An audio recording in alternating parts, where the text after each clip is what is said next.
Hello everybody, I'm Mythical Hawk. Welcome to Adventures in New Eden, Episode 4. Joined by the usual suspects, the incredible Dwygon Almer, the voracious Disc Reader, the absolutely lovely Mizir, the wonderfully talented Rain, and the breathtaking Rathnon Domitras. Hello everyone, thank you for joining us. This is session 4. We didn't play last week because there was the Anger Games, so we were involved with that. But we are back.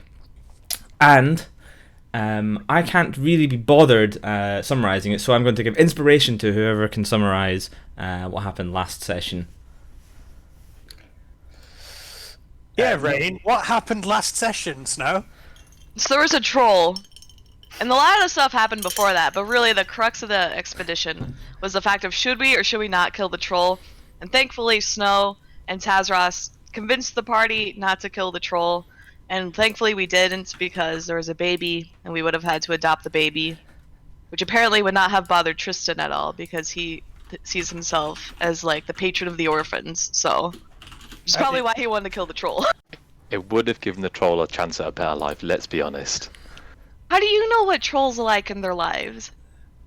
Well, you raise it into better Oh, you society, can't you give it a speak chance, to look at removing, alienation towards trolls and actually make them acknowledged as a, viable member of society rather than just some, bridge humping what's it. That troll could have learnt common, and you've robbed him of that opportunity. You can still learn common even as an adult. Well, his dad didn't.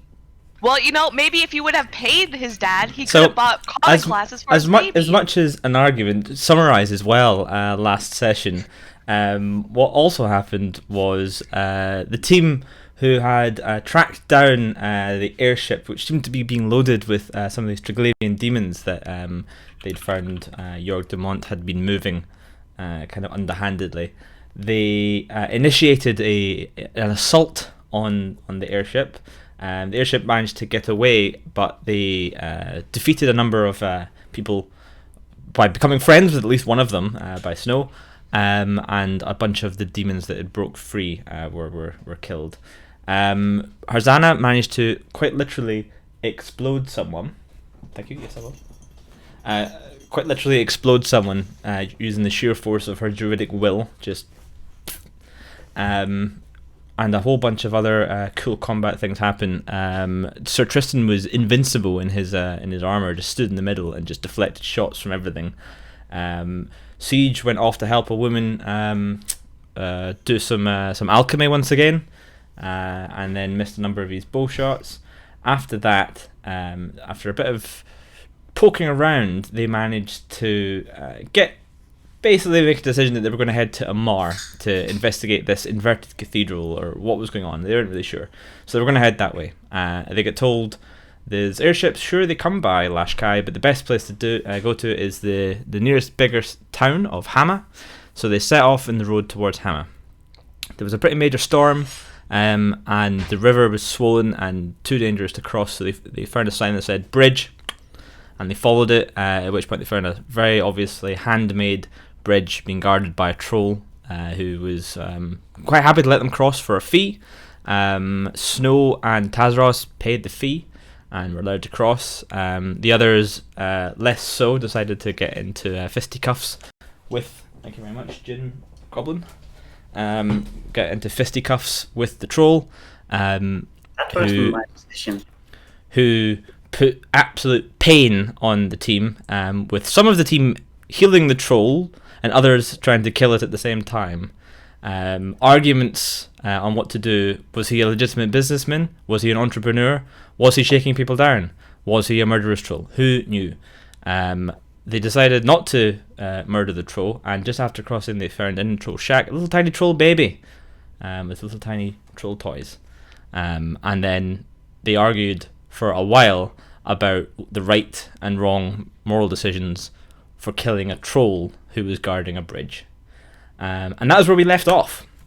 None of you get inspiration because I asked you to describe what happened last time, and you just argued. In fairness, Let's be this honest. argument hasn't actually abated since the last session. No, it's been going on for 2 weeks. You really should have expected that. Yeah. So It's a good moral dilemma, okay? yeah, you know your D&D moral dilemma is good if the players are still arguing about it 2 weeks later. But so that's where we left off. They've just finished this encounter with the troll. They haven't had a chance to have a short rest or heal or anything like that. The weather is nice. They're probably like, I don't know, a kilometer or so from the troll bridge, having walked through the forest while bickering, and we join the party.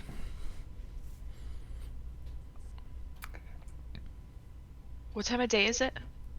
It's probably late afternoon because it took you most of the. It took you most of the day to get to where you're going, so it's early evening. Okay. Is it quite a clear floor? Quite a steep path? Yeah, I mean it's an obvious trail at this point. Like you've come back down the river where the trail takes you back towards the main road, which was previously you couldn't cross because of the high waters of the river. The river is still running pretty high from the rains the night before, but it is drying up in the sense that it's not raining. It's not rained all day. The ground is still soft in the sense that after a major rainstorm, the ground's going to be soft for a day or two, at least before it gets baked out by the sun. But it is, other than that, it is a relatively pleasant day. Do we know how long till we get to Hama? So Hama's probably a couple of days from here. You're not really entirely sure. None of you are probably overly familiar with the exact geography of the area, but it's probably at least a couple of days, maybe 1 or 2. That's what you know. Yep, you can survive in this wilderness. You're capable of that, Sir Tristan. That's to check, I think. Do So- we know if there's a place between us and Hama, like small villages or whatever? Maybe we saw it on signs somewhere. Yeah, probably. You're probably aware of Hama is the next major sort of town, but I mean you've just come from a small town village, and there was other outlying smaller villages and hamlets around the place. So it would be just from common knowledge. You don't know exactly. There might not be any, but common knowledge would say there's probably small villages kind of in between. Okay. Just as a note to the DM, because I tried to use enthrall incorrectly on my last playthrough because I hadn't put my character sheet properly, I'm going to wipe out my first level spell slots, which I've just gained, until I had to take a long rest. Okay. Fair enough. Self-flagellation, always appreciated. So what would you like to do? Anything? Well, I would say, I rolled perception 16. Do I notice anything as we're walking? Like anything sort of out of place for a forest? I mean, everything seems pretty much as you would expect. For a major forest, you can hear animals, you can hear the sounds of nature. There's a lot of water still dripping from trees, despite the fact it didn't rain all day. Probably just because there was so much of it. There was a bunch of big leaves, for example, maybe holding some that's still dripping down. Everything seems pretty much as you would expect. Okay. It's a lovely day. When do we start to have dinner? I'm hungry. We should have picked up that troll on the way past. Got a nice slice of thigh. We got food from the inn, you guys. We can eat that. Yeah. Aye, but it's not as much fun. I mean, I never tasted tiefling. You're welcome to try, friend. Nah. Probably burnt and stuff. Yeah, it's probably a bit charred on the outside and same on the inside. But given that it seems to be getting dark, should we look at trying to find somewhere to camp off the main path? Because I don't fancy camping on the path. I don't know about you guys. As long as we can get dinner, yeah. Right, okay, Taz. Well, why don't you try and find some firewood, and the rest of us will look for somewhere to camp, I guess? I want to find a tree that is medium, that I could probably chop off with my great axe in one blow. I mean, it's a forest, Lots Yeah. of the trees are quite big. There's not many saplings, which you could fell in a single blow. And despite the might of Tazros, felling a full-grown tree with a single axe blow would be something that bards would sing about. You can certainly attempt it, but Tazros would know a single axe blow through a full-grown tree is difficult. But there are no like newer trees or something. Not really. It's a pretty old forest. Sounds like a nature problem. Are you a nature guy? I don't know. We can figure it out. So yeah, I want to go to like the smallest tree I can find, because they're really big anyway, and then start chopping with my great axe. Okay, give me a strength roll with your great axe. Strength or athletics? You can use athletics since it's a very athletic thing. Okay, so Tazros is now chopping at a tree. What are the rest of you doing?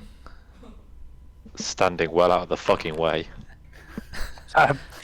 Not finding a good place for I us at all. I assist Tristan in helping look. Okay, so Tristan finds a really nice place to put all your bedrolls. It's in this nice little natural gully, which is perfect for sheltering you from the winds. Looks fantastic. There's like sort of soft sand along the bottom of it. Can't believe I did such a good job finding a place to sleep last time. The next day, nothing. Wait Meanwhile, a second. you hear the sound of crashing through the trees as a tree that Tazros has been working on tips over and falls to the ground. Tazros, Well, you've look, cut down I a got tree. firewood. No, Taz, you've got a tree, you've not got firewood, you need to chop up a lot more before you can do anything with it. And it's probably wet through because it's a green tree you've just chopped down. So, good luck with that. I mean, you can still set it on fire. It's still firewood. You don't set fires very often, do you, lad? No, No. So, not on purpose, at least. get some smaller branches together. Snow, do you want to look for somewhere to camp? And I'll try and teach Taz how to make a bloody fire. Should I do a survival roll, or are we gonna use Tristan's? I mean, so Tristan found this nice spot. It's up to you. Can I wait, did I assist him or can I reevaluate? If you want to have a look at it, you can, yeah. Alright, I'll No look problem. at Roll it. survival. So Tristan's found a really nice soft area. It just so happens to be the bed of a stream that is currently not getting any water running through it. Oh no, we should not lay here. We should not lay here. Okay. So I informed the party that this is a terrible idea and asked Tristan if he wants to look again. I mean, with 20, you suggest quite rightly so that the just up on the bank of this channel is probably quite a good place to be. It's raised up a little bit. It's got rocky foundation, so it's not as muddy as some of the other places. Looks like a good spot to set up a camp. In fairness to me, who rolled the 2, well, technically rolled 1. I was under the impression when you said you were going to help me, we were going to use that for advantage and take the 17. So That's what I thought. the minute we were both on it, like whatever she says goes. Alright. Right. So I informed the party of the next to the river thing. Okay, I'll start clearing a fire pit and lining it with rocks for when Taz manages to bring whatever he's bringing back, and get my tinderbox ready. That you can do. So you're basically setting up camp for the night. Is that what's happening? You're going to make dinner? Yeah. Okay.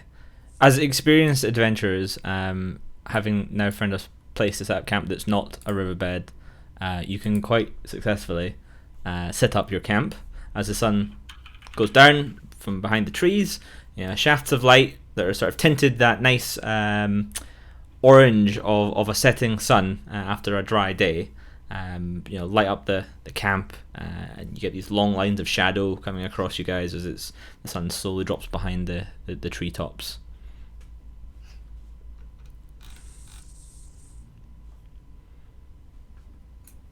As Anything we else? gather around the fire, I'm going to talk there's something we need to discuss.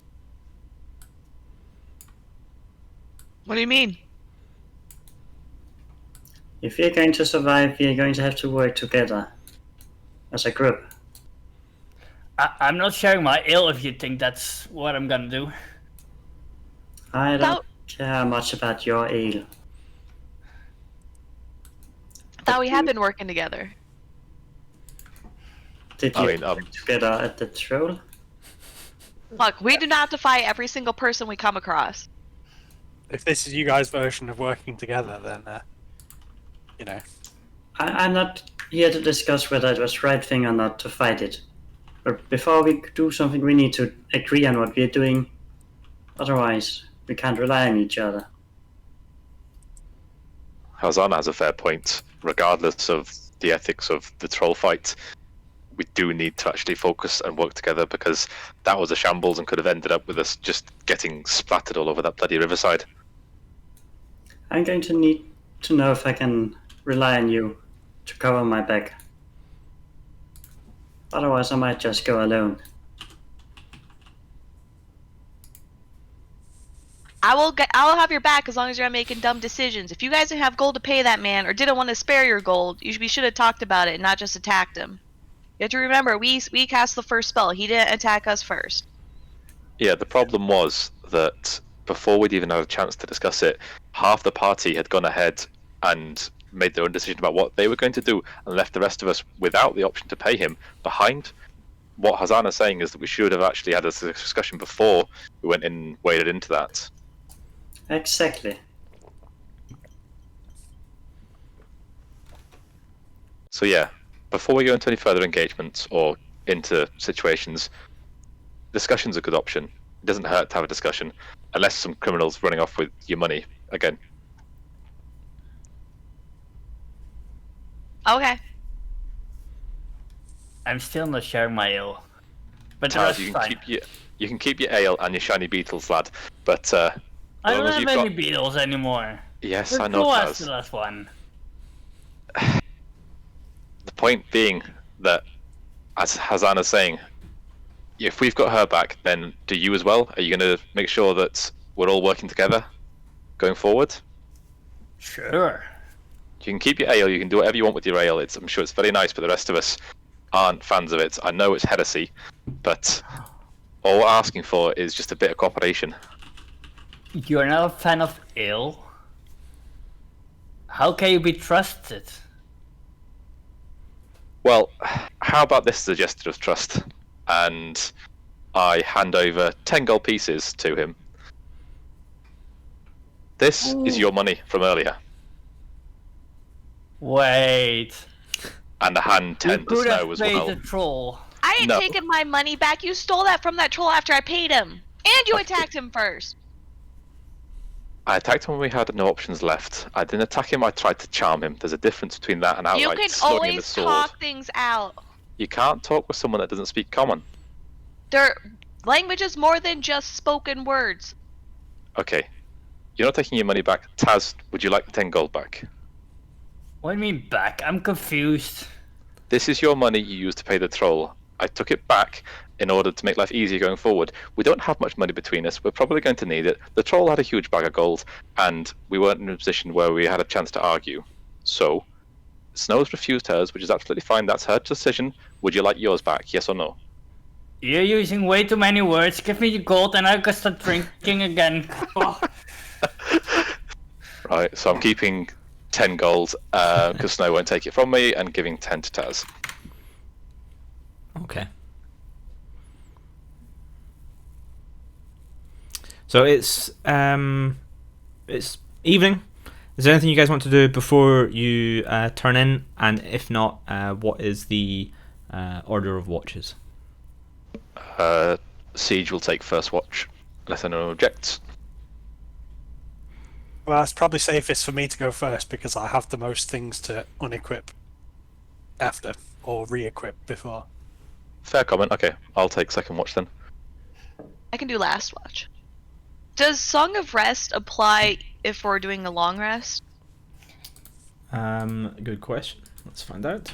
I'll click it because all it says is blah blah blah during a short rest.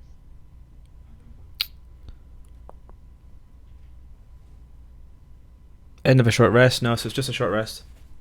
Dang it. Okay. Whatever. I play it anyway for effect. The general rule for D&D is specific trumps general. So if it specifically says short rest, then that trumps general rest. Okay. But General if rest. we're holding a long rest, we can. If we complete the long rest, let me put it that way. Otherwise, Itka will slap me again. We can roll our hit dice, so we can heal that way. Yeah, exactly. So, anyone doing anything before Betty buys? No. Nope. Well, if we have a bit of a time, I'll go look around and see if we can find some herbs or other useful stuff. So, give me a perception to see if you can find anything.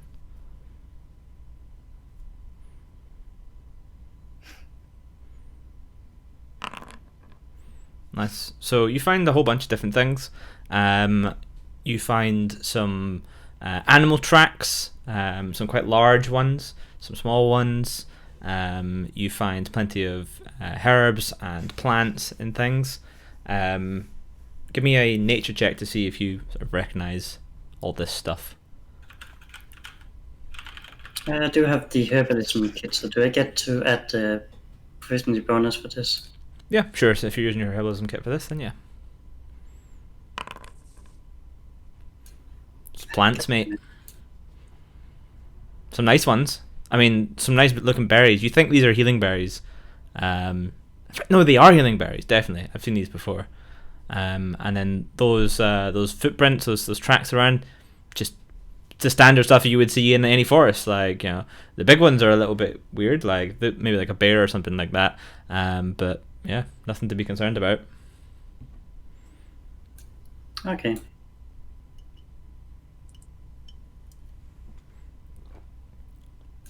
And then I'll just go back. So you can get with your perception, at least you can get some general herbs that, like, there's a bunch of them you're not very sure about.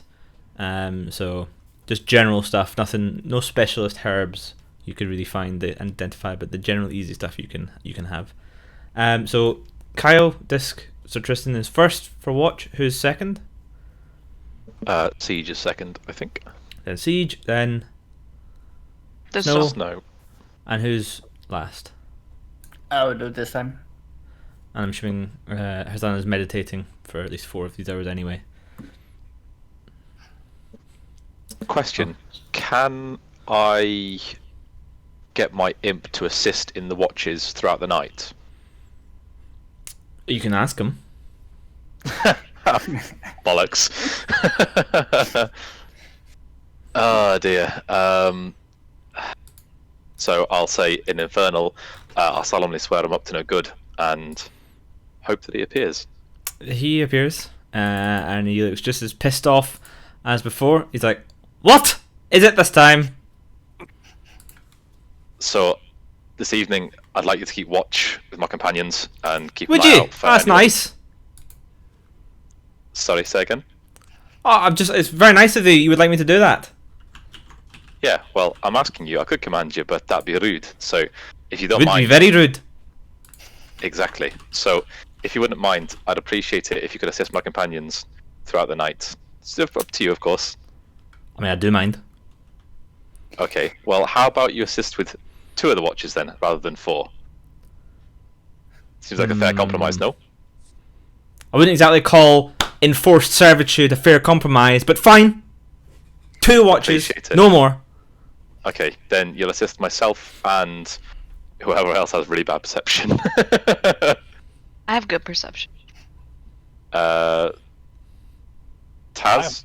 -1 perception. Yeah, you're awful, but I want to try and spread it out a little bit. So the imp will assist myself and Taz at the end of the night. Lovely. Okay. So you go to sleep. The first watch passes uneventfully. Second watch, Siege, roll a perception.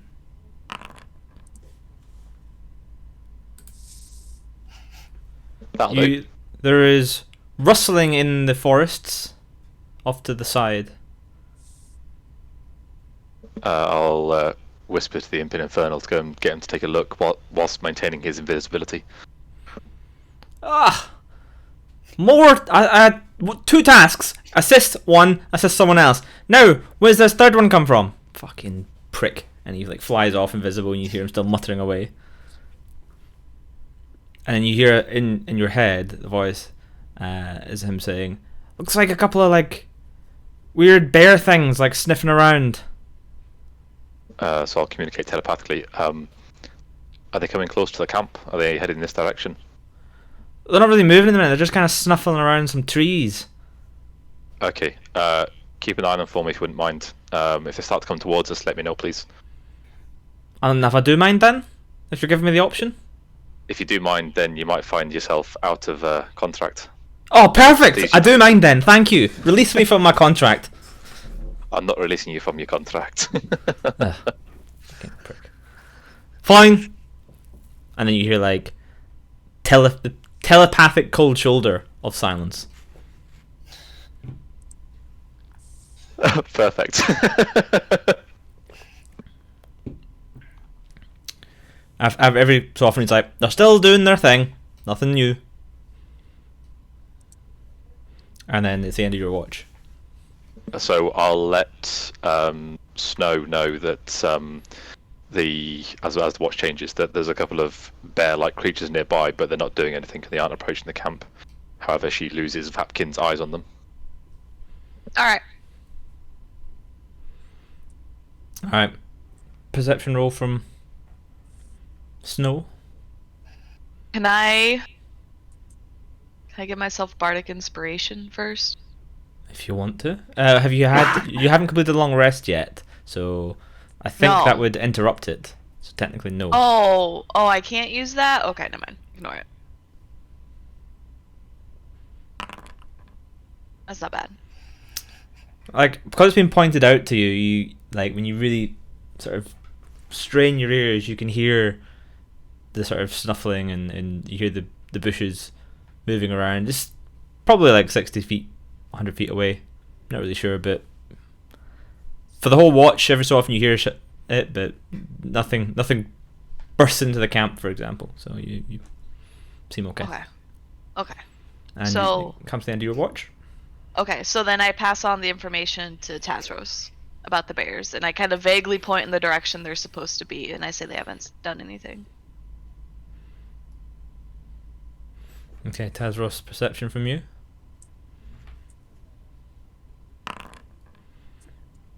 He has got advantage because of Vapkin. Does he? It's good to Yes. know. Sorry, I just thought I'd point that out. We agreed earlier. Yeah, it's so is Vapkin back for Tazros, is he? Yes, he's back for Tazros. Okay, so Vapkin, can he communicate with other people telepathically? I I don't think he can. I don't know, actually, that's a good point. I mean, he's an imp, not a normal familiar, so he could probably send but not receive, I'd say. Is that fair? I don't know. It depends what the rules are like on that one. But I mean, Vapkin will be watching these bears as he was asked to do. Tazros has no idea where these supposed bears are. He's like, but you get told that there was stuff in that direction. He's just sort of watching the trees, but doesn't notice anything.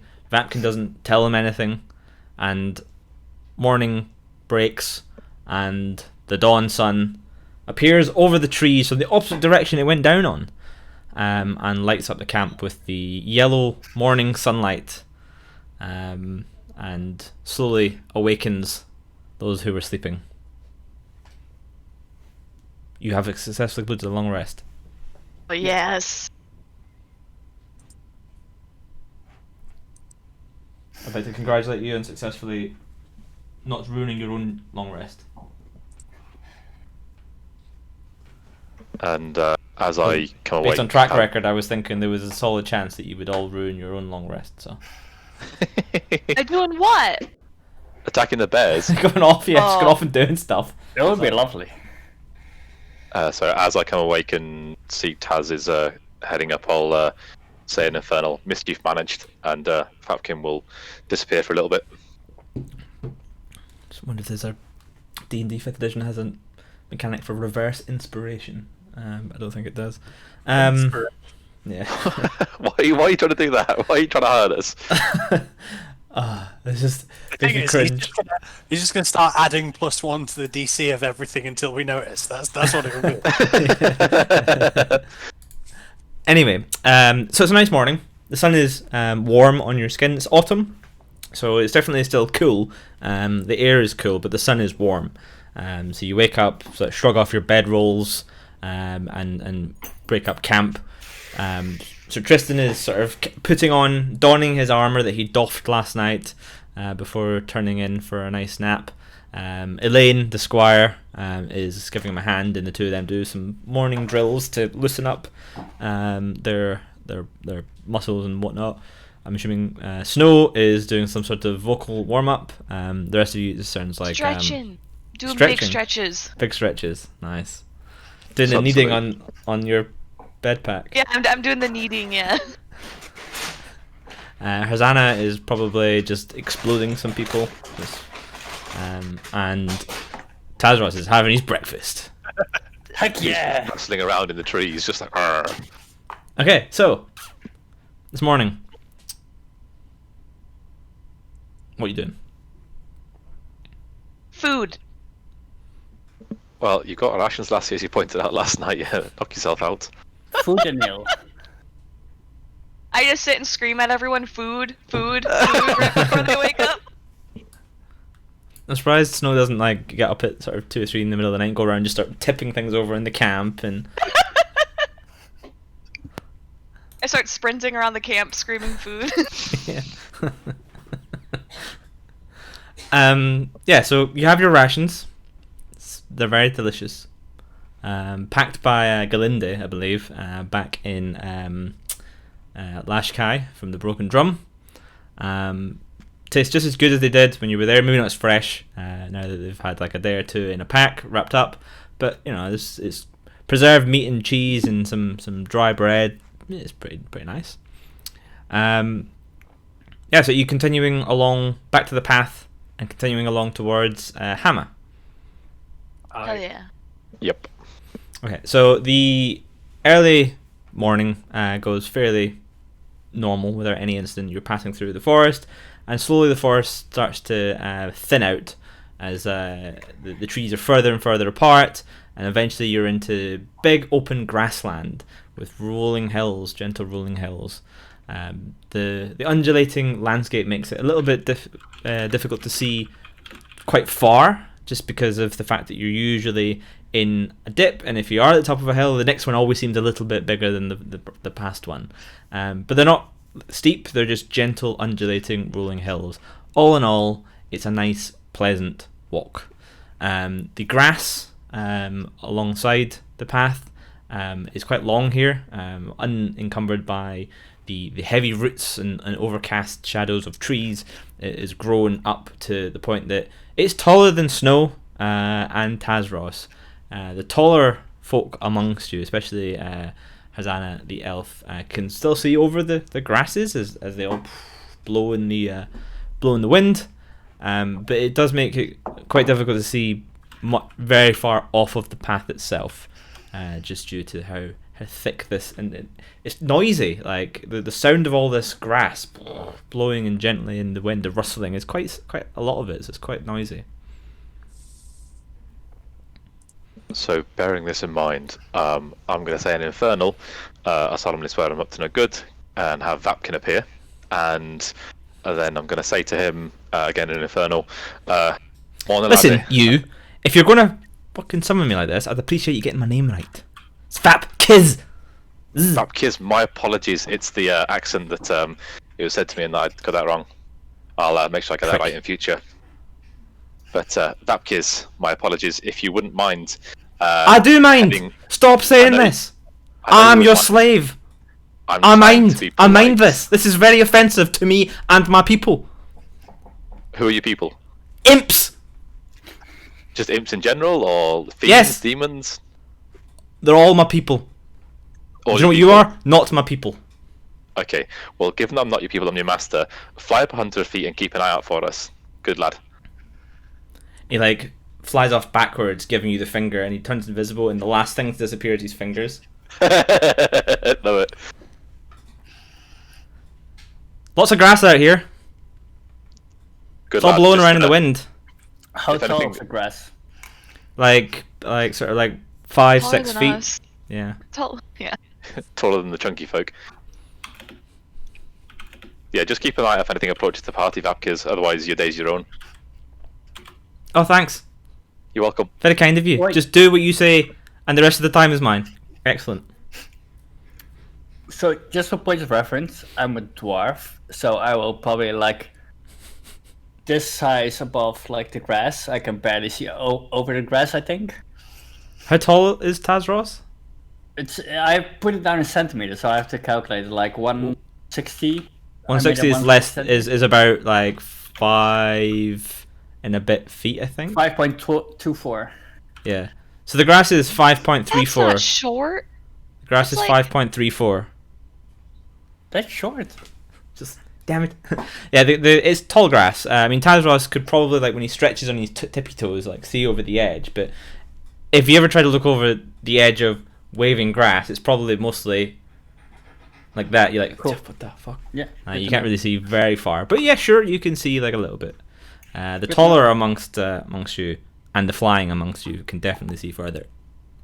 So Vapka's, after a while, Vapka's like, look, it's really hard to see anything down there because of the grass moving in the wind. Not gonna lie. There could be stuff next to you for all I know. In fact, there might be. I'm really not sure. Okay, I appreciate it, laddie, but if you could just keep an eye out. If you see something big making its way through the grass, then let us know. It's just a set of extra eyes, just in case. You never know what's going to happen out here. Cool. Snow's gonna roll a perception to see if she hears/smells anything. Oof. So, you take a nice big sniff through your feline nose, and you have to almost fight the urge to sneeze from all the pollen and stuff that you just inhaled in from walking through all this grass. It's like almost overwhelming to the point of like masking the scent of things in the grass simply due to the nature of it. Your keen hearing from your cat ears again is muffled just by the sound of all the. If you've ever been like in a cornfield or like long tall grass blowing in the wind, the rustling sound is quite distorting in the sense that you really can't hear things very far away. Alright. So how are you traveling? Are you just all walking in a straight line singing dwarven songs, or are you traveling in some sort of order? The So middle. Tristan's singing a nice dwarven song. Well, how wide is the path here? I mean, it's less of a path and more of a trail. There's like cart tracks, like single cart tracks. Obviously, getting through like the wild grass here is a bit of an effort, so they haven't really bothered to chop out much more than a cart trail's width. So it's sort of about 10 feet across before it's just hitting the grass. Okay, so I'd like to suggest that we try and go in double file through the grass if we can, 2 by 2. Keep an eye out. Keep the spellcasters in the middle, kind of thing. Squishy folk. So who's at the back then? If the tough people at the front, spellcasters in the middle, who's at the back? I'll be at the back. I will be at the back as well. Okay, so Siege and Tazos are at the back. I'm assuming then Elaine and Sir Tristan are at the front, and then Snow and Miz and Hazan are in the middle. Alright. Okay. Can those at the back make perception rolls, and you hear a telepathic voice in your head, Siege. 2 on horseback coming up your way. Nice one, Vapkis. And Siege, you hear the far off like thunder of horse hoofs, like quite far off at this point, like probably a couple hundred feet, but definitely you can hear it. Who's from the rear, guys? 2 riders at least. Stand by. I'm gonna about face and just Are we have an gonna- arrow knocked, just in case. Should we hide and let them pass, or should we talk to them? Oh, no idea, lassie. We've got no idea what their intent is, what they're going to do if they're riding past us. What are your thoughts? Let's just hide then. Okay. Happy with that. Getting Hazana? closer. Yeah, we can hide. Tristan? Yeah? Hide? Taz? I'm already hiding for some of sorts. Okay, Tristan? everyone roll stealth if you're I'll hiding ask then, please. it, so- Okay.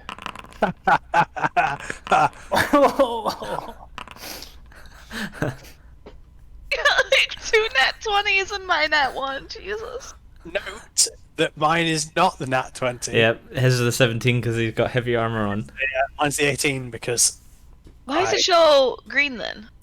Because I'm that's not still a allowed to crit take the result. advantage dice, so I have to take the worst of 2 dice. Yeah, Bloody lucky then. Oh. yeah. Yeah, I mean I'm still better than the rest of you. It's just not as good. I get a +7 bonus, and you're still better than me. So, y'all blend. You do the Homer into the tree, into the bushes, disappear into the bush. Except Snow, who sort of in a moment of panic just kind of shoves her head into the grass, and is like, "If I can't see them, they can't see me." Oh no. The thundering hoofs get closer. Can I roll again? Or can one of you pull me into the bushes? That's the sum of your efforts. Whoever's close, so Hosanna's closest to Snow, based on you'll be in the middle. So Hosanna, if you roll a perception to see if you can tell that Snow is just not hidden. You can see that Snow is just absolutely god awful at trying to hide right now. I grab by the collar of her shirt and then just pull her in. Okay. You can roll again for stealth. But this time is it. Okay. Yes. You're in the grass. The hooves thunder closer. Vapkis says in your head, Siege, they're almost on top of you. Can you tell where they're from, laddie? What they look like? They look like people on horses. Can you I'm not up with the lingo of your folks on this plane of existence. I don't exactly know. I mean, they look like people. Okay, go invisible, fly closer, describe what they look like to me, please. I'm already invisible, you fucking moron. Anyway, flies. Oh, you don't know this, but he flies closer. He's like, okay, so man, with armor. He's wearing a cloak, which is kind of like a wine red, and it has gold like stitching around it. And then there's a woman. She is like, looks like she's been maybe burned or something. Like she's got quite dark skin, and she has lots of jewellery. Appreciate it, laddie. Just keep an eye on them, and I will relay this quietly to whoever's nearby me, which is going to be, unfortunately, Taz. God damn it.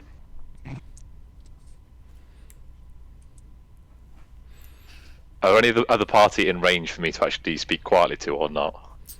I mean, probably those of you who are at the back, yeah, are in range of each Okay, other. so if I relay it to Hazana and Snow. Yeah, Hazana and Snow. Do you recognise the description of these pair? And I relay what Valkyrie said. Well, red and gold is like a mar, right? Yeah, I recognise that, but the lady I don't recognise at all. The cloak sounds kind of like the colours of the Imperial Guard, by the way, which you would probably recognise having encountered them. Yeah, just trying to look through my notes for them. Yeah, I was like, Wrath's forgotten, probably, but Siege probably wouldn't have forgotten. Would we know like royalty of Amar and if they would wear lots of jewelry? I mean, probably. Like you wouldn't know them personally, obviously, but you're very aware. Everyone's heard about Empress Katiz, sorry, and it's you imagine that royalty wear a lot of jewelry and stuff. It sounds like royalty, Siege. Yeah, Who I else think, also wear lots of jewelry? I think we're best off just keeping out of sight till they pass. Vapkis hasn't seen anything else, so hopefully it'll just be the pair of them. So we will continue to hide. Okay. So they thunder closer to the point that they are now passing you, and those of you who are sort of trying to watch out will see them go by, and sure enough, it looks like one of the Imperial Guard. They're riding quite fast, but not like breakneck pace. So not like we can't go any faster, but they're heading quickly in wherever they're going. Everyone give perception rolls to see as they go by. Hosanna, you recognize the lead rider with his cloak, and that is the man that you've met before, Leighton Hightower, who is one of the Imperial Guards in Lashkai. I step out and then shout at him, Lieutenant Hightower. So he goes by, and you step out behind him and shout this, because I'm assuming if you do step out directly into the path of a galloping horse, and you see a head whip round, and he pulls the rein, and then the horse like you see the puff of dirt in the ground as the horse hoofs dig in, and comes to a halt and turns around and sort of you know that way when a horse is like kind of like still like ready to go and it's like moving around a bunch, and he kind of trots it back up a little bit towards you, and he's like, "Ho, citizen!" I'll step out beside her. I recognize you, Sir Tristan, I believe. Right. What are you doing out here? Bit far from anywhere. On the way to Hammer. How about you? Well, Hammer is this direction. We're heading out to the DM has forgotten the name of the place. 1 second. We're heading out to the village of Ulea, on the way to Hammer. What brings you there? I mean, not that it's much of your business, Imperial Guard duty and all that, but those weird demons that you and your fellow adventurers encountered in Lashkai, they've been reported harassing the local populace in Ulea, and they don't have resources to deal with it, and it sounds like it's quite urgent, and no one has ever heard of these demons being reported this far outside of Ravaros. This is quite something. So we're heading there pretty much as quickly as we can to investigate what's going on. At this point, I'll step out of the grass and morning, Lieutenant. So I don't suppose there's a bounty we could assist you in with. We're just heading out there to investigate. Myself and Farana here are heading out to investigate. Farana, that's an unusual name. How do you spell life? Don't mind me asking. Pharana. So like Thank you kindly. it might be a bit of an unusual name for a person such as yourself, but for where I come from, it's quite normal. No, I appreciate that. I'm not from around the area. Well, maybe we'll follow on and meet you there. But as you've... We'd be happy to help out anyway.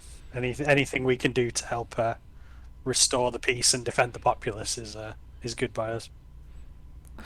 Well, it's on the way to Hammer, and if you are coming this direction, then the Empire would most definitely appreciate any assistance.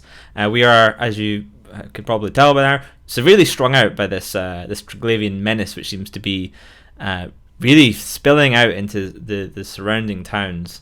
The Empire is greatly concerned that they are spreading farther than they have ever historically known to be spread, and in numbers, in great numbers. Very, very concerning for the Empire.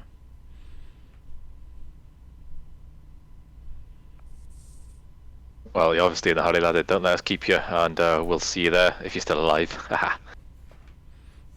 Quite. Vapkes will say in your head, "The horsemen have stopped and they're talking to you." I'll reply, "Thanks, Vapkes. Useful."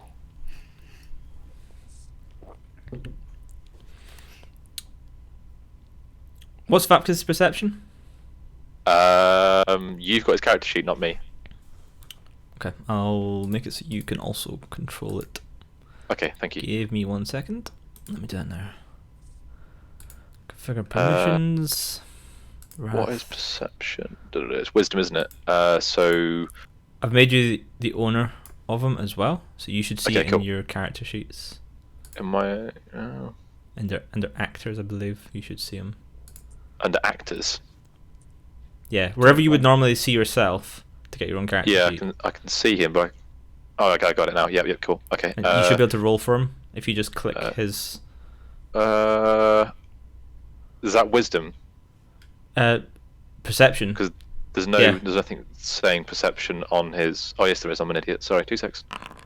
There you go. Okay, so Vapkis will say in your head, a lot of disturbance in the grass, not far from you guys. Can't really tell where. Can't really tell where. Just see lots of disturbance. Which direction, roughly? Widdershins from where you are. Ah, you useless bastard. Would I have any idea what Widdershins means? You're vaguely aware that Widdershins is one of the ways it's used as one of the cardinal directions in the infernal planes. Doesn't really relate in this plane.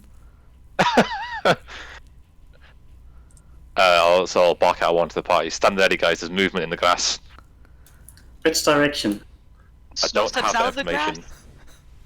Yeah, Ask him. She walks out really fast. I have asked him. He's not being helpful. He's a demon. Then discipline him. Yeah, well, we'll worry about that later. Right now, we've got something approaching the grass we can't see, and it's potentially hostile. Taz, get your ass out here. What? Where are you guys? Get onto the path, you useless. Where's the half-ass. path? Step forward. Just go and drag Taz out by his scruff of his neck. This way. I'm gonna cast Detect Magic as a ritual. Okay, that takes 10 minutes, so you can start doing that. I'm gonna start doing it, as we hear about this. Okay, so you're in this. You can all see. Yes. Okay, you're in this grass. I'll just quickly draw in the path. So the path is sort of like this. That's the. Oops. That moved. So that's the path that you can see. Let me just move Hosanna so she's no longer. Oh, I can't do it on that count. Hang on. In the forest. There we go. Change it on stream. Change it on stream. Change on stream. Good idea. Thank you, producer. There we go. Right. So, perception. Then, if you're looking out for us, everyone roll perceptions. Do I get advantage because I've got Vapkis helping me? His directions let you know something was there, but he's not. You don't understand where Widdershins is in relation to you, so not really. If anything, it would confuse you. So just Okay. regular Tidge, please. Roger.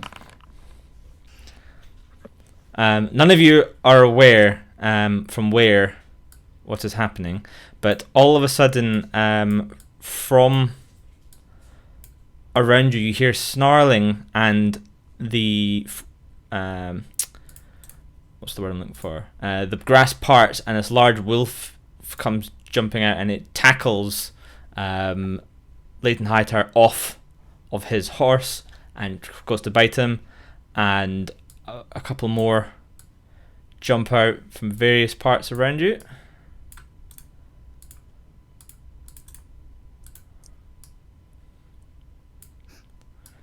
And can you all roll initiative, please? I need to make the encounter quickly. 1 second.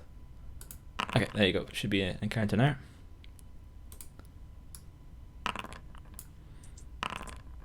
Oh my god, you guys! Save us, Harzana!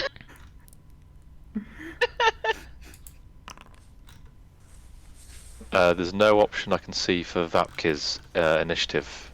So he would move on your initiative. Okay, cool. If you want him to do anything, that's what would happen. No worries. Okay, is everyone rolled? Yes? Okay. Right. So, Yeah. the first one to go. God.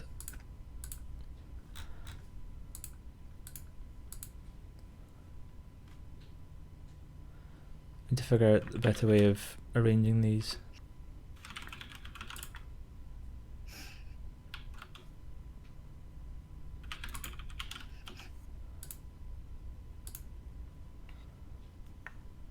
1 second, sorry, it's coming up weird for me. It's all good.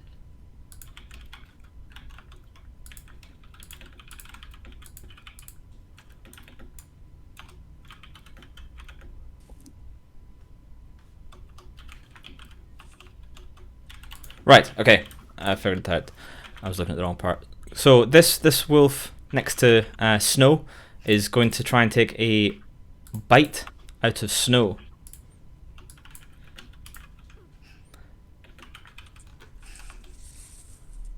My thing's 12. So this literally bursts out of the curtain of the grass. This humongous wolf. It's bigger than your average wolf that you've seen, and it's looks pretty mean, and it goes to try and chomp at you with its jaw, but it misses as it's coming out of the grass. It, sort of you hear this, like the clap of its jaws come together right next to the side of your face, and you smell the breath, which is pretty stanky, as it tries to take a bite out of you. Harzana, it's your go. I will cast Speak with Animals. Okay.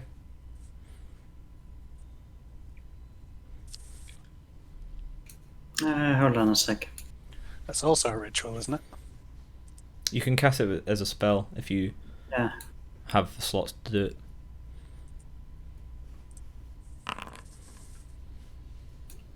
And then I will yell quite loudly at the wolves. You are not the apex predator. Leave and we'll spare you. You hear surprised wolf sounds uttered from around you, and then you hear in the grass you hear a laughter, and in the language of whatever wolves talk in, at this bestial language, you hear a voice just like "fool," and the rest of you hear like some sort of howl from the grass. I will wear your fur. Wow, this is PETA right here. Anything else from you? That was my action, so I'll just remain where I am.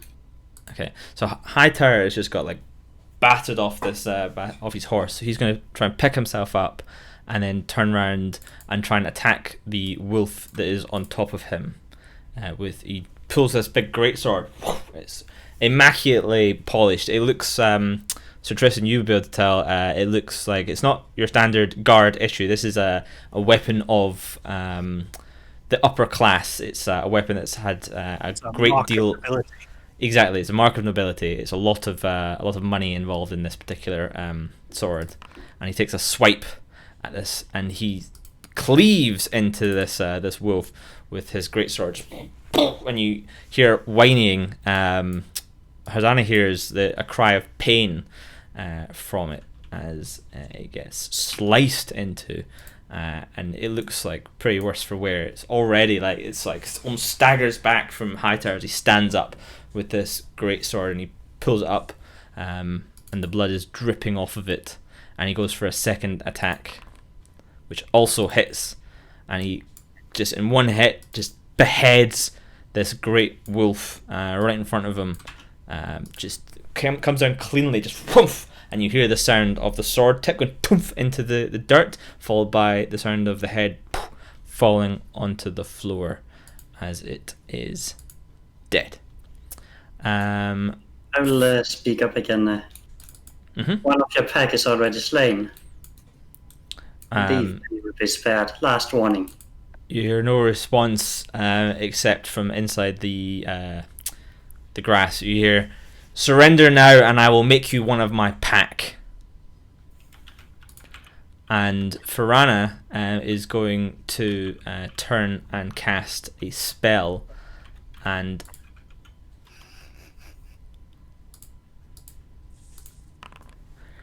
a flash of light streaks out of her hands towards this wolf, which is right in front of her, and this burst of radiant damage just explodes off of this this beast in front of her, and essentially one shots at this fur. Just you hear the sound of a cry of pain in Wolf, and the smell of barbecued Wolf fills the air as this thing gets blasted back 5 feet and drops to the ground, singed, and does not move. And from in the grass, another figure steps out in front of Tazros. And this is like some weird bastard between a wolf and a humanoid. It's upright, it's got huge claws, and it looks pretty mean. And Hosanna, this is the direction that the voice is coming from. For the rest of you, this is the direction of the howl, and it is going to try and swing its claws at Tazros. 15 against your armor. Yeah. So that these claws slash across your chest, dealing 7 slashing damage. Okay. And it is going to then try and bite you. And it hits you, and you feel this big, unnaturally big teeth just pierce into your collarbone, dealing 10 piercing damage to you. Okay. And can you make a Constitution save? Of course. You feel like the heat of something, but your strong dwarven constitution, probably propped up by the amount of ale in your bloodstream, keeps you strong. Siege. So, seeing this, I'm going to rush up to try and give Taz some cover on the flank, and I'm going to attack it with my rapier. And yeah, that'll do. Very nice. And then I'm going to add in my sneak attack damage. Mm-hmm. Oh, for God's sake. And then I'm going to use my bonus action to disengage and move back 5 feet. Very nice. And that's the end of my turn. It's Elaine's turn. So Elaine is going to turn and see this big beast come out of the grass, and she hears Sir Tristan in the background being like, "I want to chop up this mega wolf." So she is going to draw her rapier as well and try and attack. So her hit manages to pierce through the defenses. The thing is busy chomping on Tazros. Sorry, ignore that. Busy chomping on Tazros, but the hit looks a lot weaker than Siege's hit, and barely seems to affect the beast. But she stays there and looks strong. Tazros, it's your go. The son of a bitch attacked me. So we're gonna rage. Mm-hmm. And then we're gonna plant this great axe, hopefully it had somewhere. Nice, so 14 does hit. You swing your great axe. Still got some tree sap dried on it from the night before where you chopped down a nice fresh tree. And that just, bang, jump, like, you basically swing up into its rib cage, and you hear the crunch of bones breaking as your great axe just, the impact is solid. Great hit.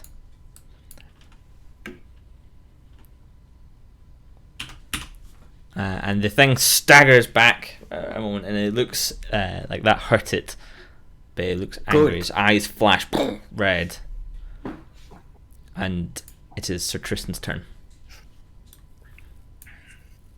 So I'm gonna move past Snow into this space between them. Mm-hmm.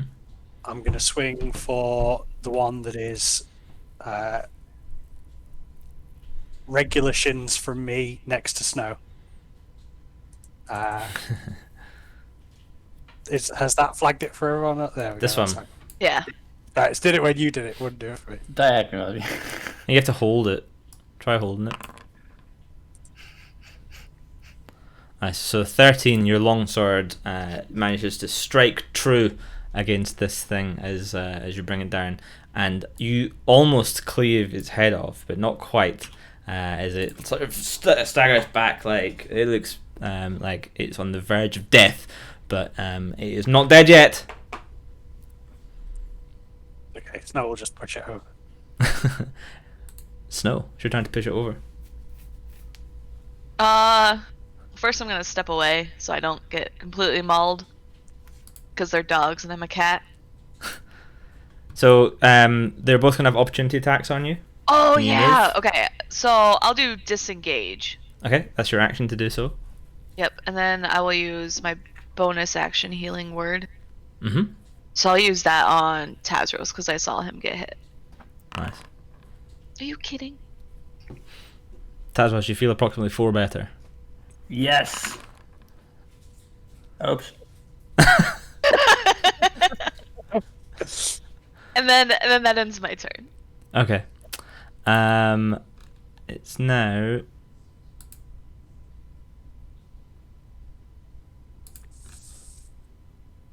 I wish it was easier to tell which one it was supposed to be. Okay, so it's this guy's turn, and it is going to turn and try and chomp at Sir Tristan, who just fucking mauled it, and it will hit.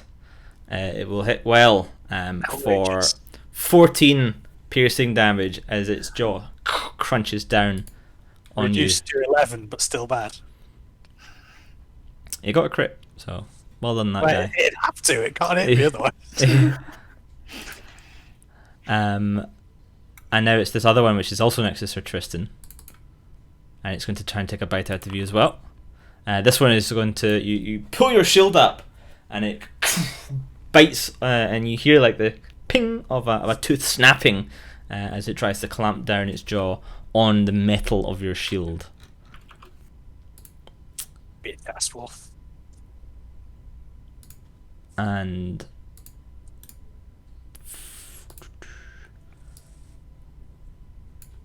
this one runs in from the grasses and is going to try and take a bite out of Snow. What the hell? He was already there. You ran towards him, but he I misses didn't you. even see him. He was hidden in the grass. He misses Oh. you. So he tries to take a chomp out of you, but I guess he was expecting not a cat, and when he jumped out of the grass and missed you. Harzana, sure go. I channel the powers of the chalice, and then I cast Cure Wounds on Tashras and chalice on Sir Tristan. Nice. Roll him. Ooh, nice. So this is for Tashras. And for Tristan.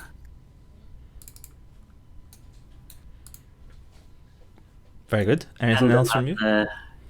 Look the werewolf in the eye. Now you dare to step out, but your pack is already falling. You just hear werewolf pain laughing as he then doesn't have a turn because it's turn order and not free action economy. So Hightower is going to step forward, and this wolf next to him is going to try and hit him as he goes and miss, and he pushes his way through the grass as he heads towards this beast, and he's like, "Foul beast, I will catch you this time!" And he tries with his great sword and misses, and then tries again and misses again. The wolf almost catches the pommel of his sword in its claws and tries to like bite him as he brings the sword down, distracting him enough. Farana is going to turn to Tazros and cast Cure Wounds. I'm being healed big time. Yeah, so she heals you for four damages. Okay. And that is it. That's her turn. The one that's right next to Sir Tristan, so the actual werewolf chappie, is going to turn to Hightower and be like, "You will be one of my pack." And it goes for him with its claws, and you see these great big claws slice into the armor, and you hear the sound of the jerkin underneath ripping as the claws tear through his armor. And then it tries to clamp its jaw down once again, and it does so. And you see the big wolf jaw just into the vulnerable throat of Hightower, and pulls back. There's a flash of blood. That looked like a chunky bite that just happened right there. And Hightower staggers back, looking quite bad. Siege, sure go. Apologies, I was looking at the meaning of Widdershins, which means absolutely nothing. You git. Right, okay. So, I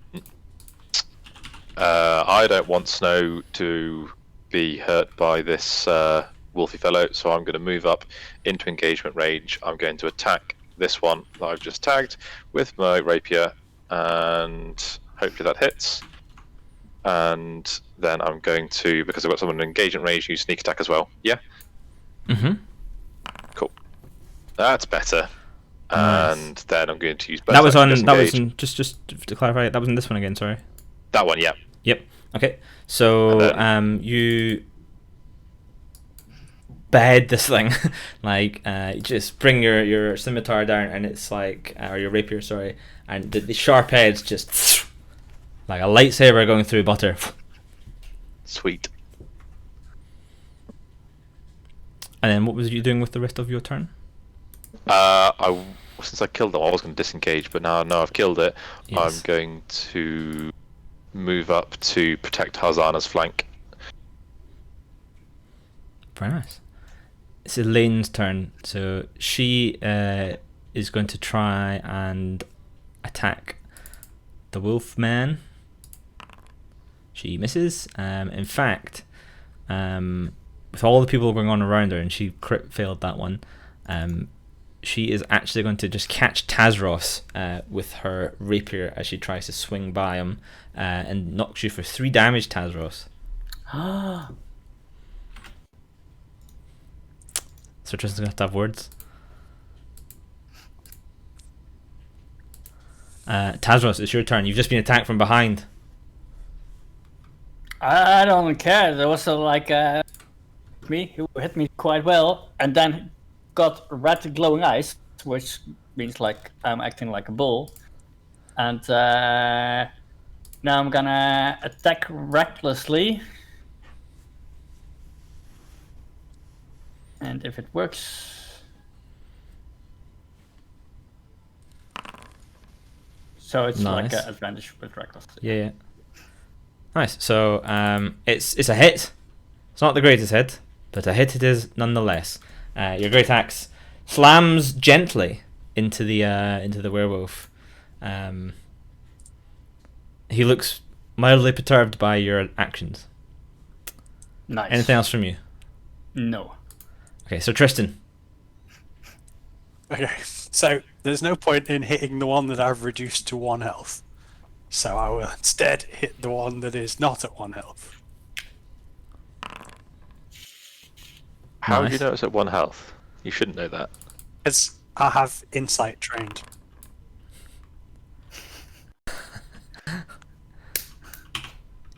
So your longsword, you whizzle around and stab at the next one. It's not quite as good a hit as the last one, but it's still a pretty solid hit as you cleave into the wolf in front of you.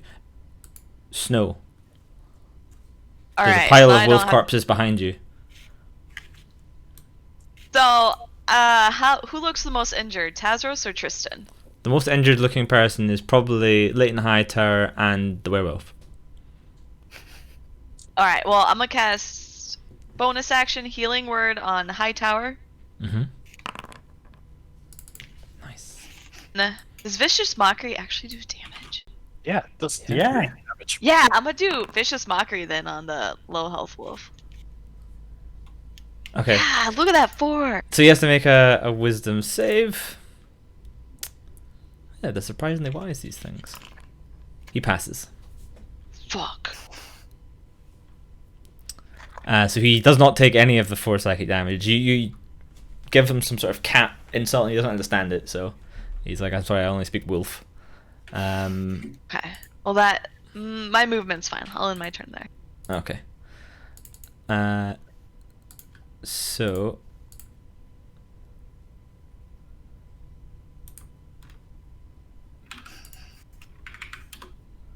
yeah, so this one here on low health is going to try and take a bite out of Siege,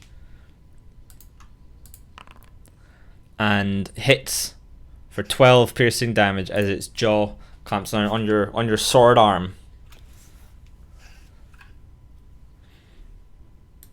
It's very painful. 12 painful, to be specific.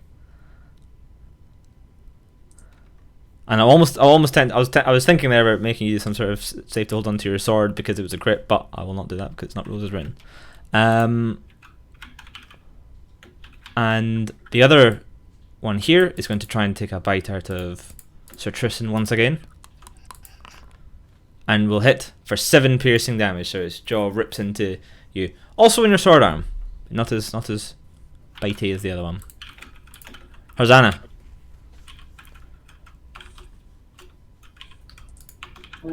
I will cast Produce Flame at the wolf on the top, the one near Siege. Mm-hmm.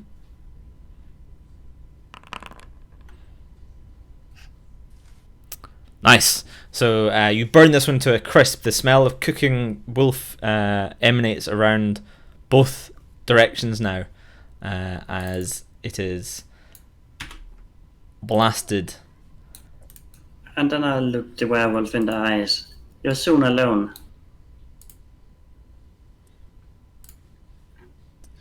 He's busy. Hightower is going to draw his sword and try again. The first hit misses. His great sword. He's reeling back from his wound. The second one hits, and it hits hard as he draws it back and stabs it directly into the chest of this wolf. And the wolf utters a surprised sound. That hit was not something it expected, and staggers back, blood coming out of its mouth.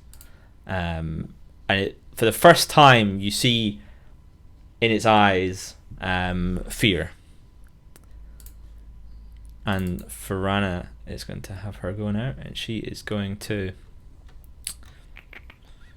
cast Cure Wounds again, but this time she's going to upcast it, and she's going to do it on Leighton. She's going to cast it at 3rd level. Nice. Cool. So she heals him for 13 health. Badass. And it's the wolf's turn. So it is going to try and disengage and stagger backwards, pushing into the grass. It only makes it that far. Siege. So, having not liked being bitten by that wolf, I am going to move up past Taz, Elaine, and what's his chops, Hightower, to here, and I'm going to cast Toll the Dead at the werewolf. Nice. How do I do this? So everyone hears this great bell roll out from somewhere. Why is there 2 damage? One's if they don't have any damage done to them. The other's if they do have damage done to them. Yeah, so he's got one's I DC, see. Yeah, one's a DC 12. I see. So he has to do a wisdom save. He's not as wise, believe it or not, as the actual wolves, but he does pass. God damn it. Sorry. Anything else from you? I'm gonna step back just slightly. Okay. It's Elaine's turn. Having hit Tazros the last round, she looks really unsure of herself, and she looks to you, Sir Tristan, for guidance. This one here. This one here. And she pushes her way forward, and she tries to hit at that one, and she does. And she, with a single blow, she fells the foul beast. As you see the confidence flash back into her eyes, as with a single shot, she slews the beast. And this is Tazros's turn. Tazros is dropping his great axe and says, "No, you don't," and rushes towards him and is going to grapple him.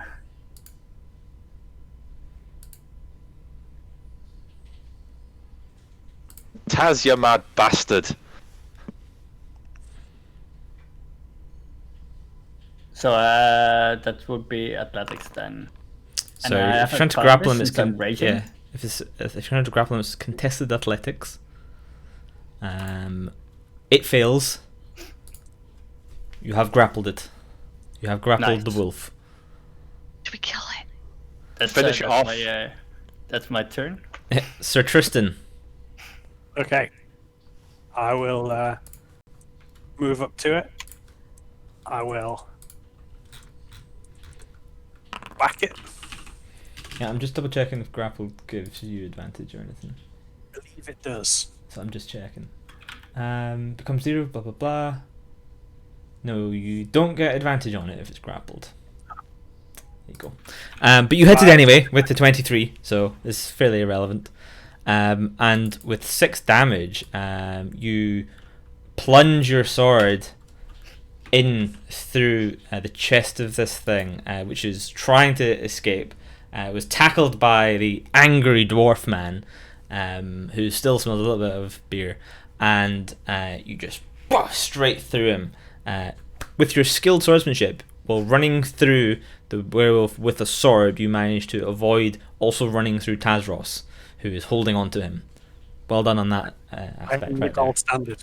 Yeah, and it like you see its body like starts to like the magic that causes the change in these beasts seems to be like wearing off, and it's like almost shaking and trembling as like limbs pop, and because the jointedness of a wolf's legs don't match the jointedness of a human, so you can see the arm almost like as the bone crunches into place as it comes back to being a human. And in front of you, still being held by Tazros, is a young-ish, sort of like mid-20s man, like with sort of tattered trousers on and a huge gaping wound in his chest with the blood running out of him, and he is crying and he looks afraid and like almost as if he can't understand why this is happening to him. And like you see the like he looks around and looks terrified and like doesn't know what to do, and then just like the life kind of fades from him as he dies. Aww. I want to play. Sorry, I was going to action surge and then finish him off. So Yeah, he attacked us first. it's Okay. no life for a person anyway. And we'll end that encounter. So we're out of initiative. Hightower is going to like take a knee and like put his sword down, and then pull out like sort of some strips of like cloth and sort of try and like dab and bandage up around his neck. And Farana is going to come over and like attend to it. Do we know if he's been infected? It doesn't look good. He's been bitten, and it's hard to tell at this point, but I don't know. And she like For any of us touches it. trained imps. she touches like she licks it and like said, I'm not happy with that. Leighton, I think we need to get you to the priests like as soon as possible. He's like, we don't have time. We need to get to Ulia. The people there are undefended. And she's like, well, we can't go back to Lashkai, because I was at the church before we left, and they had no more supplies. They said that they were waiting on resupply after they used them all. So we can't go back there. We need to take you to Hama, straight to Hama. There's a shortcut, we can get there quicker. but we will miss Ulea. We need to get you there as soon as possible. And he's like, no, we must get to Ulea. The people that are defenseless. Hightower, no offense, but if you turn into one of those things in the middle of it, start massacring the people, you're doing them no good. We'll take care of it. Go and get yourself looked at. Listen, You know it's the right course of action. that doesn't mean I have to be fucking happy about it, does it? No, it No. doesn't. But Listen go get up. yourself looked at. Listen up. There was word coming out of Ulea that there was attacks at night of these Triglavian beasts. All right, that much we know. We sent an advanced scout a couple 2 days ago. We haven't had anything back, and no one has sent any message from the village. So just go in, check it out, find out what's happened to the people and why they're not responding. Maybe they're shut up behind walls or something. They don't have any, but maybe they've turned one of the buildings into a small fort or something. I don't know. Whatever. But just find out what's going on. Find out where they are. Find me in Hammer, and I will see you're suitably compensated. This is very important. Now, why are you heading to Hammer in the first place? We're heading for Amar. Okay. I take it you were going there for the skyships then. Aye. All right. Well, I might be able to pull some strings and get you on a Empire ship. No promises. But like I say, Appreciate it. we're going to Hammer right now. So come find me there. We'll see you there, Eddie. And then I'd like to start trying to skin the wolves. Okay. So Farana will help him up onto his horse, which it was sort of like it'd run off into the grasses in fear, but then got lost because horses are stupid. But she's managed to sort of get them back out, and she helps him up. And he looks pale, like he's got other scars on his exposed forearms and stuff like that. He's clearly an experienced soldier, despite his noble birth, which you can tell from his sword, Sir Tristan. This man is not unfamiliar with combat and so on, so he's not your standard tough or anything. But he still looks weakened when he's being held up onto the horse, and the two of them will say very quick farewells and say good luck. Something is definitely changed in the Empire. I have a quick question before you leave. Yes, quick. Are shape change a big problem in this area? It's not the first we have encountered. Really? No. They usually are contained to the tanglewoods around the Raravos Darkwoods. It's very rare that they come out. Now, from what we understand, they've been pushed out, along with other beasties and nasties, by the expanding Darkwood. So apparently the Darkwood itself is engulfing part of the Tanglewood at the moment, and these demons are flowing out of it. This is second-hand information. We're going to have to send some people up there to check it out at some point, but I don't know what to make of this. It's never happened before, as far as I can understand. No one knows. There's no recorded history of the Darkwood changing or expanding, but that's what people are saying. And as such, all the stuff that normally preys around in the Tanglewood is being pushed out. So that's what we think is happening. And our responsibility, I'd love to go there, burn the whole thing down, but our responsibility is to the people. And we must protect the people. I really must go. And they'll rear up their horses and go to leave, and then you hear the disappearing off into the distance.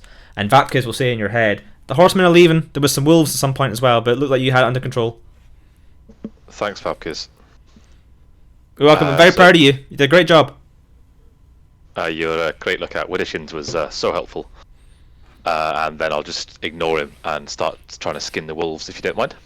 Mm-hmm. Have you got a skinning knife? No, but I have a couple of daggers. Okay, yeah, you can use a dagger. And are you proficient in this kind of stuff? I don't. In what, skinning an animal? I mean, I grew up on a farm, so take that from that what you will. And you've. Do you normally skin the farm animals in a dairy farm? No, but when you're actually animals dead, you're not going to let the meat go to waste, are you? Roll a nature check, see if you can see how well you can manage it. you butcher this animal. There's bits of fur, and you just You think you're doing a great job, and you like go to like sort of reveal it, and it's just like it's got slices all down it. It's useless. You've really buggered this up. All everyone else sees you doing is just kind of to this dead wolf. I go and poke him on the shoulder and then reach out a hand, like a gesture for him to give me the knife. While all this is happening, me and Elaine are going to start heading in the direction of the village that we're supposed to be. Mm-hmm. Yeah, it's just up the path that you were continuing anyway. That's the direction that you know. Wait, can we loot the dead guy too? I was about to say. So he's just wearing like tattered trousers. He doesn't have any shoes on. Doesn't have anything else on him. No trinkets or anything. No, it seemed like he probably spent most of his time as a like. You met the previous ones that they seem to be like they seem to resist the change. This guy, I don't know, maybe he's embraced it or something because it looked like he doesn't really care about his human form. Okay. I'm gonna lend. Sorry, go on. Yeah, I was gonna say I'm not gonna loot him then. I'm gonna lend one of my daggers to Hazana. Nature, then, if you want to try and skin another wolf. Gonna pay attention to what she's doing. Not much better than you. Now you have 2 butchered wolf corpses. I'm just gonna tap her on the shoulder. Take your knife back. So while your comrades are mutilating dead animals, and Snow is patting down an almost naked man, your Sir Tristan and Elaine are heading off. We better catch up with those guys before they get into some trouble. So you can catch up with them quite easily. I want to grab my great axe first. Well, first drop the body of that dude in my arms, and then grab the great axe, and then go to bed. You can do that. It's not a problem. Nice. As Taz wanders out of the grass, I'm gonna say, I admire your strength, laddie. I'm surprised you haven't brought back a head or some hands. Oh, I could take the body. Let's get on. Okay. It's no fun when you're around and just spouting and just moving on. So you head on as a group, yes? Yeah. 2 of you are covered in blood from your attempts to skin these wolves. It's very obvious that you're covered in blood. And you continue along the path, and before long, it's around about midday. It turns back to sort of the grasses fade away, and it's back to more sort of like regular foliage and some copses of trees and some hedgerows and bushes and stuff like that. Your standard remote country land at this point. Before we actually hit that village, has anyone got any spare healing that they wouldn't mind passing on? I'm a bit battered.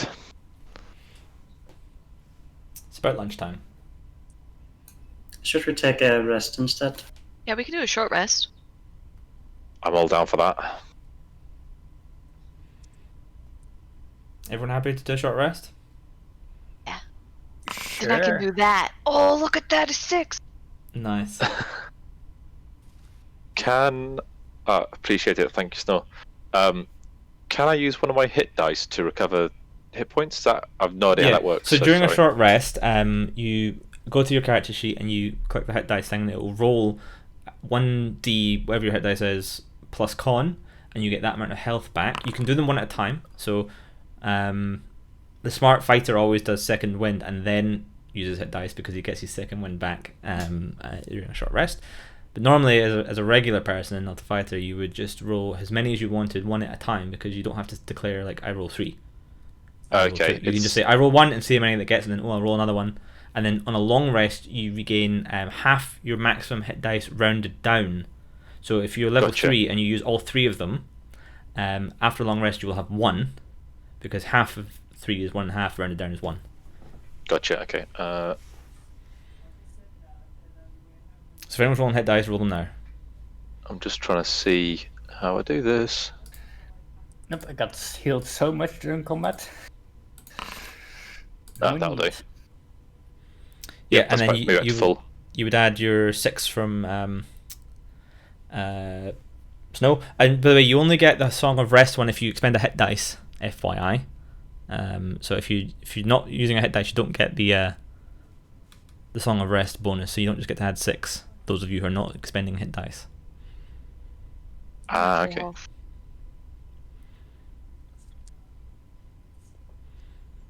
You can have all of you have a very nice short rest. It's still a nice day. You hear the rustling of the forest around you, and the grass is not as long this time. It's nice and short here. You can see no sneaky wolves this time. And if you're ready to continue, you can do so. Aye.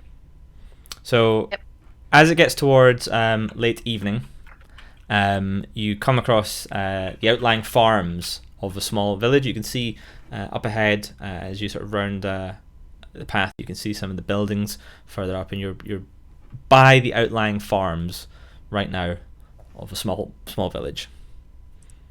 Based on what you would expect, this is probably Ulea.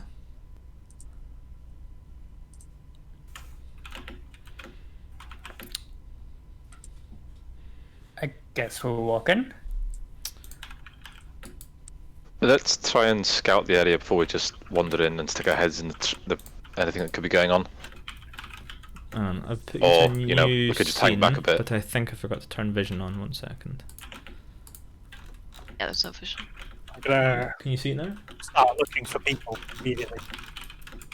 Okay, so you enter from the south here down this road. So I will draw it. Oops. So you enter from here. Okay, and there's a couple of houses at the edge of the farmlands, and just centering the image for the stream. Cool. And you see houses, you see farms that are the fields are sort of, some of them are halfway completed to be harvested, some of them are almost completely harvested. There's the piles of the crops that have all been gathered together, ready to be processed and that kind of stuff. It's clearly a small farming village, almost complete in its harvesting. I'm going to send Vapkis ahead to scout before the main party gets there. Mm-hmm. Yep, so he can fly. How long is your telepathic range?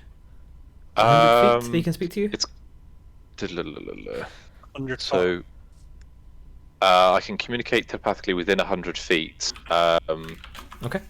So he'll fly off, and after a couple of minutes, he will come back and report that he hasn't seen anything or anybody. The place seems deserted. There's doors are open and things like that for the buildings, and there's lots of sort of tools lying around and so on.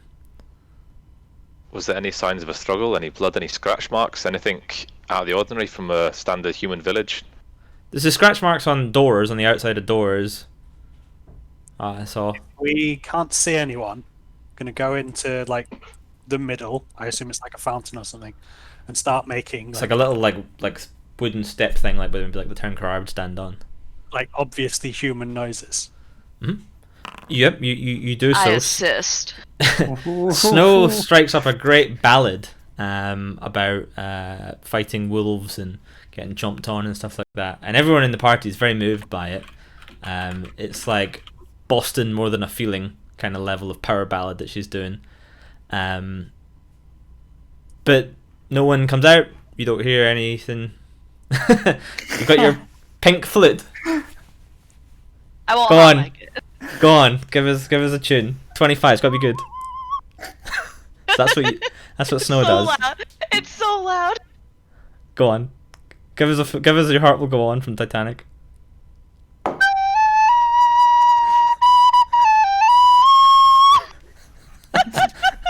If that is 25, I don't want to. Since Tristan has a sword, I have my flute. So yes, that happens. There is no sound. You can the only sound you can really hear is open doors, kind of banging.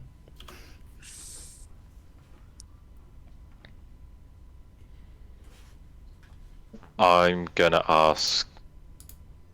tell Vapkis to go and start investigating the various houses. Just tell him to fly in and then out again, and let me know if he sees any humans dead or otherwise. Okay. So he will fly into some of these houses and he'll report that he doesn't see anyone or any bodies or any sign of a struggle or anything inside. Then he tells you, "Oh, I found a nice meal here," and you hear the telepathic sound of chomping. I enjoy that, laddie. So, what are we looking for? Signs of a struggle. Then just What was the That's insight for fine. Sir Tristan, by the way? The insight was for looking for kind of signs of humans, tracks. That would be perception. Well, perception is about kind of the natural world and not human motivations. So, insight is like if I'm. You if can't I'm a tell the human- motivations of people that aren't there. No, if I'm a human hiding, insight is going to tell me the kind of hiding I would be. Are you a force user? Well, it's, roll of 8. it's perception. But yes, you can roll perception to look for people. Can I do an investigation to see if I see like footprints or tire tracks or anything like that? Sure. Roll it. Tire tracks. Yeah, from carts. No, you don't. There's lots of footprints in the center of the village, and you kind of follow them around, and they seem to kind of go between like the village store and then houses and things like that. So you spend a couple of minutes following them around. I am also going to look around, see if I can find any clues or leads or tracks, anything that can tell what has happened. Roll And it. I'm going to, before I doing that, I will channel the power of Otras, which means on a wisdom and intelligence skill roll, then if I roll below 10, then it will count as a 10. Okay, so roll an investigation.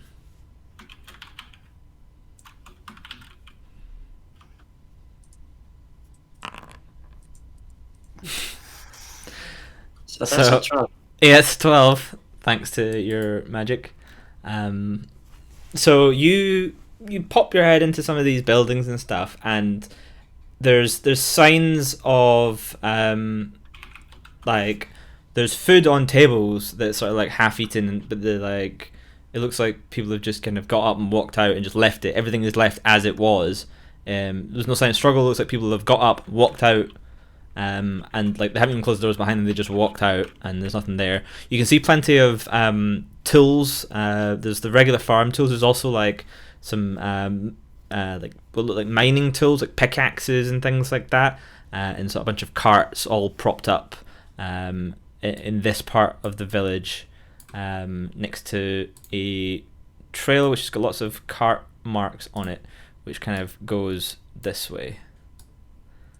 Do any of these things look blacksmithy? Yeah. Yeah, there's a little blacksmith. It looks like a blacksmith. I want to look inside the blacksmith. Okay. What are you looking for? Looking particularly for plate armor. Okay, so you go inside the blacksmith.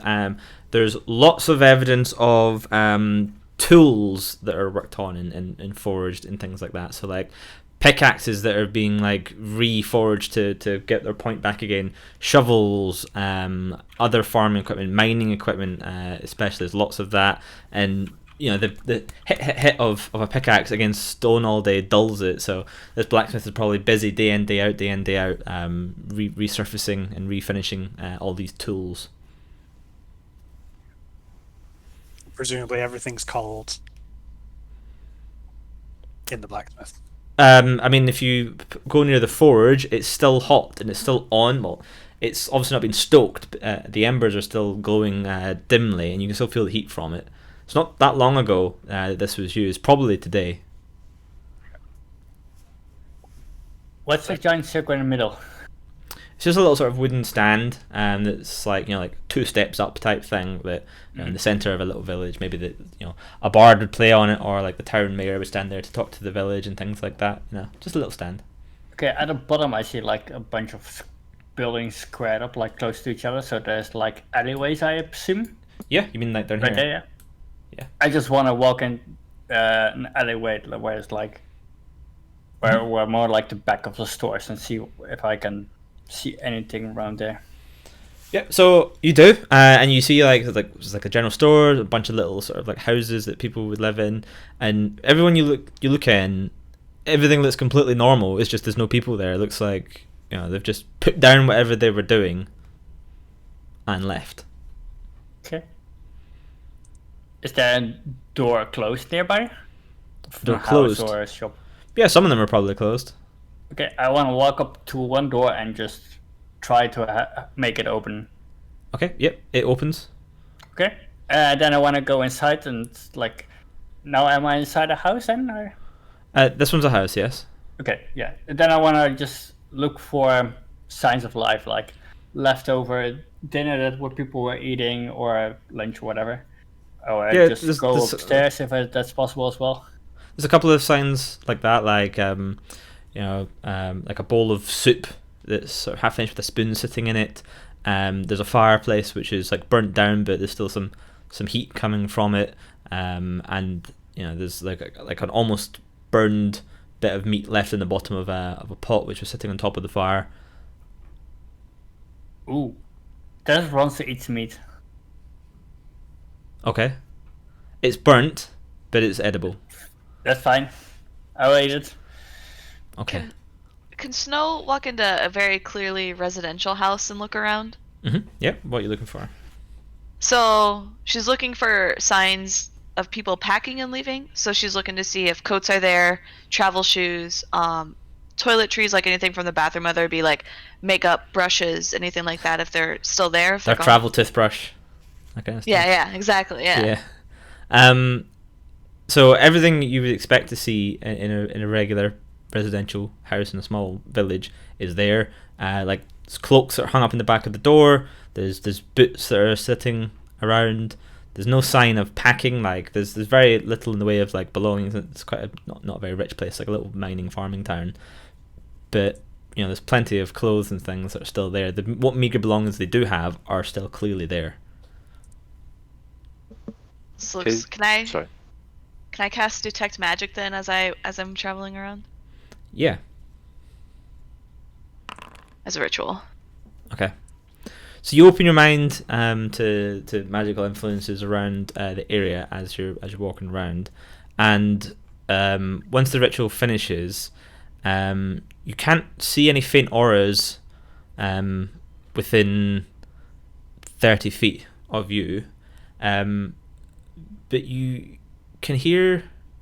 You're not really sure. It sounds a little bit like really faint music that you can hear. Can I try to follow it? Yeah.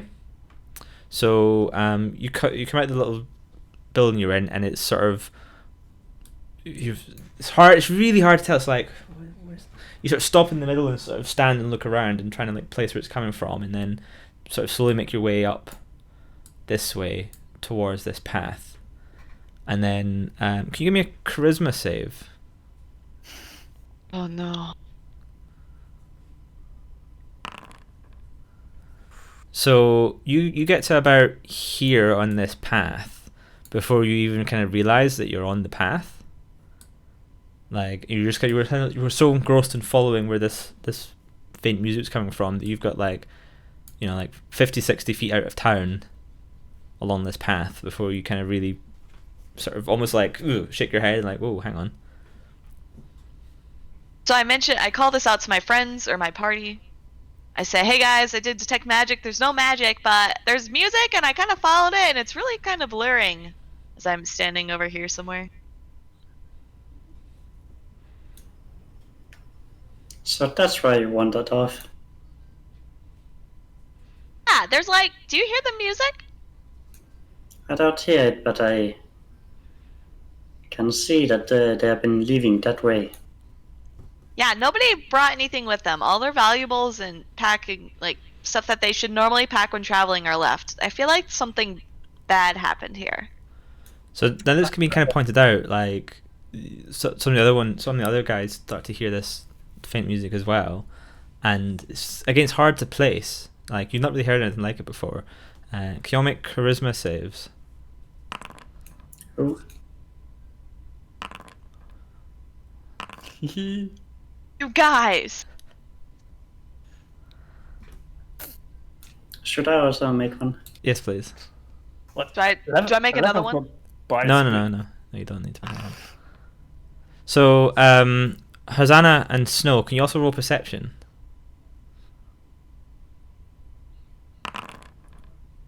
Okay, so you guys notice that Tazros, Siege, and Sir Tristan are sort of like...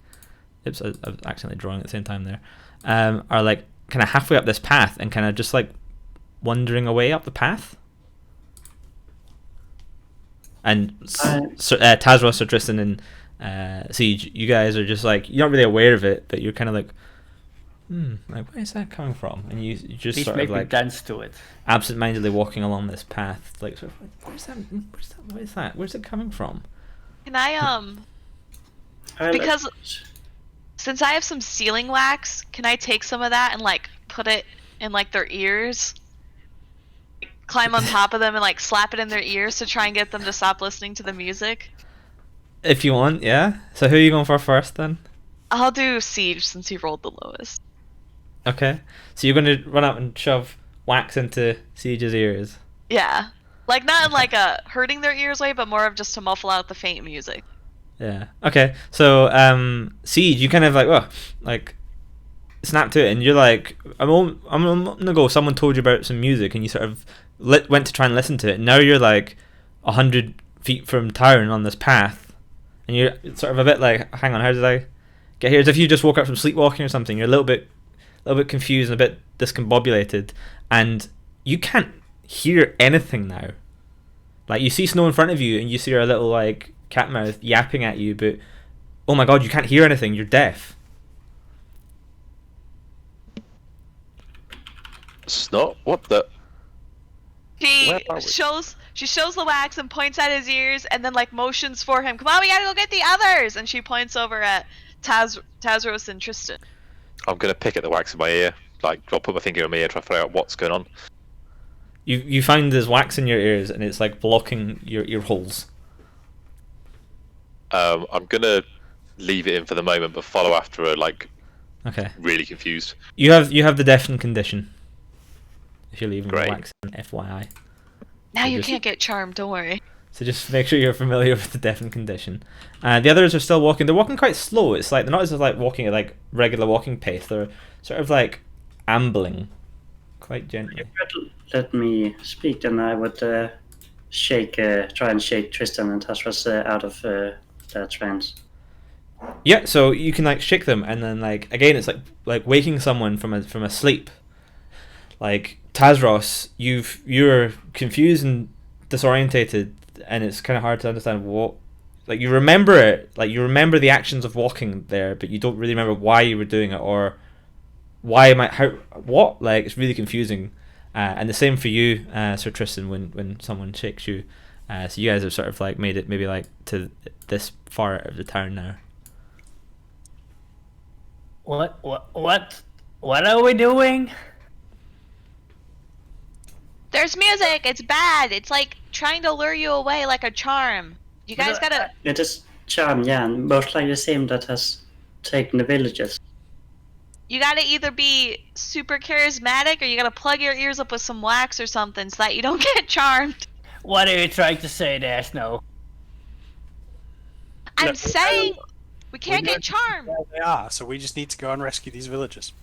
So one of us should follow the music and then the others follow them. Yes. Well, there's a trail right there.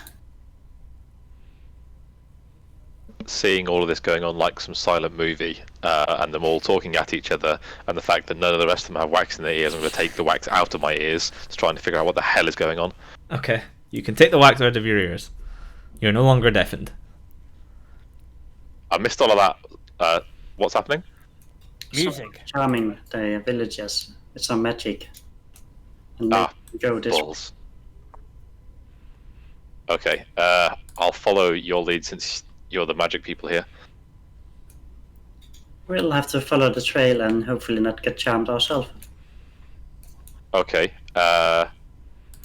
Is there a way to tell if someone's charmed? I mean, Snow obviously figured it out for me since you shoved some wax in my ears.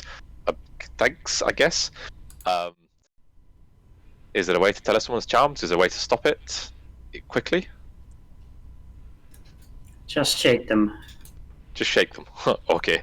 Like Okay, someone is that- sleepwalking. I was hoping for a code word, but shaking will do. Or someone who's passed out because he's too drunk. I mean, how do you tell the difference with Taz? What the heck? Well, Taz is, if he's charmed, he's walking straight. If he's drunk, he's not walking straight. While they're doing this, I'm going to start walking again. Snow's gonna put wax in her ears and be The deaf. point where it becomes them arguing about which of them is the most likely to get charmed is the point at which they are wasting time, and I'm going to go and look for these missing peasants. Okay. We need to go now. And So- I follow Tristan. If you're following the path, it's got signs of heavy use. Lots of like stuff being dragged and cart trail and things like that up and down. Occasionally you see like a broken tool, like it's been discarded to the side, like maybe like the shaft is broken, or like the metal itself is cracked to the point it's beyond repair, so it's just been kind of dumped there rather than carrying it all the way to town or whatever.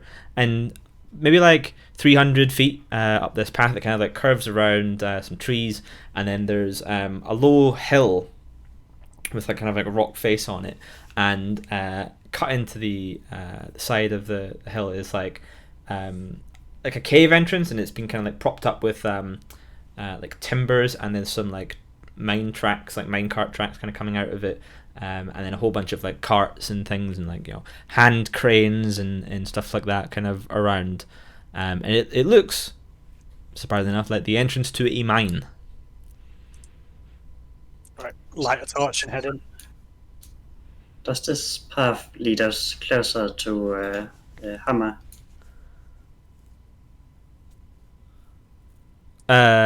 This path ends at the mine. Okay. The little village you're in had the path you came in, the path to the mine, and then the path out of the town. That probably leads to Hammer. It would be fairly easy to imagine that one.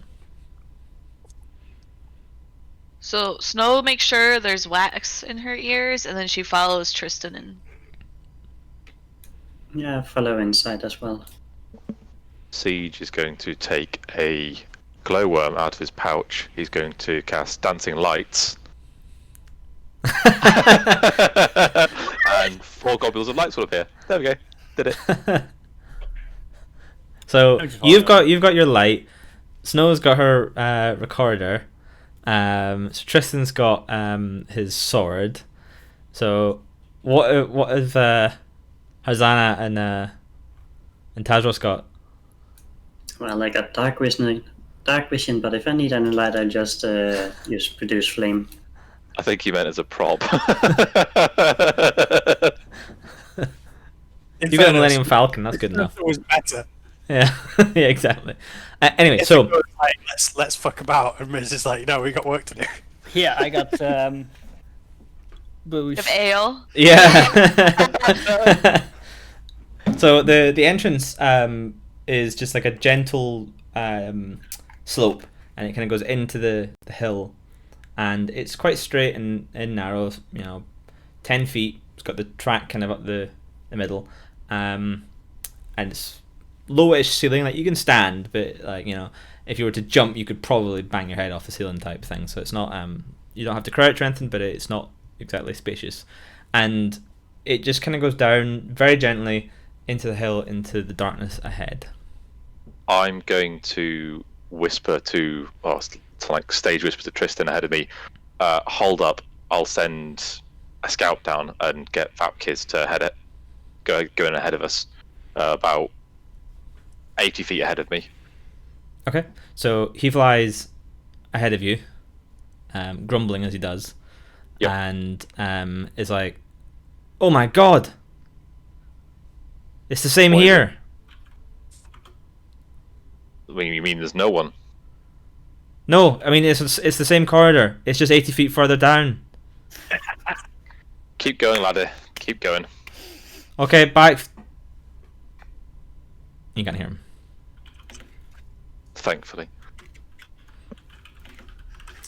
So you guys continuing down this. What's your marching order?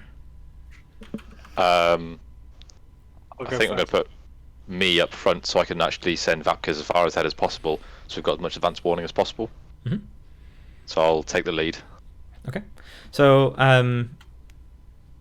if you're at the front and you're all heading down, after a while, Vatka's be like, I'm coming back up. It opens up into like a chamber or something, a couple 100 feet ahead of you. You've been going down for like 5, maybe 10 minutes. It's quite far, and the air's been getting colder, and it's silent. Like the sounds are outside, and if you look back up, you can just like the tiniest little pinprick of light at the end of this this long shaft as you've been walking down for maybe like 1,500, 2,000 feet, kind of slowly heading down to that. And he comes back up, Vapkiz, and tells you there's a big cave up ahead. It opens up, and there's lots of mine carts and a big shaft in the middle. Go back down and head down that shaft for me. Try and find out what's down there. And he does. He heads that way. So I'll relay this to the rest of the group, given that there's no one around. And say I've said Vapkis ahead to scout and see what happens. Can you roll a charisma save for Vapkiz? I can indeed. Saving throw. Mm-hmm. Okay. So He thinks more charismatic than me. Sorry. he's up ahead somewhere. As you guys reach to the very edge of the end of this tunnel, you can see like the light from your glow stuff is spilling out into a large cavern just ahead of you.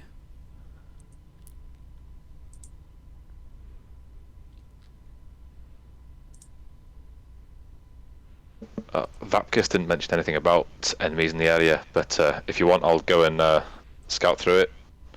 If you guys want to wait here, or do you want to just head straight in? Up to you. We're already doing too much waiting, so let's just go straight through. Let's stick together. Okay. Fine. Snow doesn't know what's going on. She just sees you guys. I'm just following you guys. So the cavern opens up, just like Vapkis said, and there's a whole bunch of like mine carts and stacks of like coal and things like that, like piled up behind like wooden things to kind of keep it all back. There's like some tracks that head towards the shaft in the middle, and like there's a bunch of like tool racks and things like that.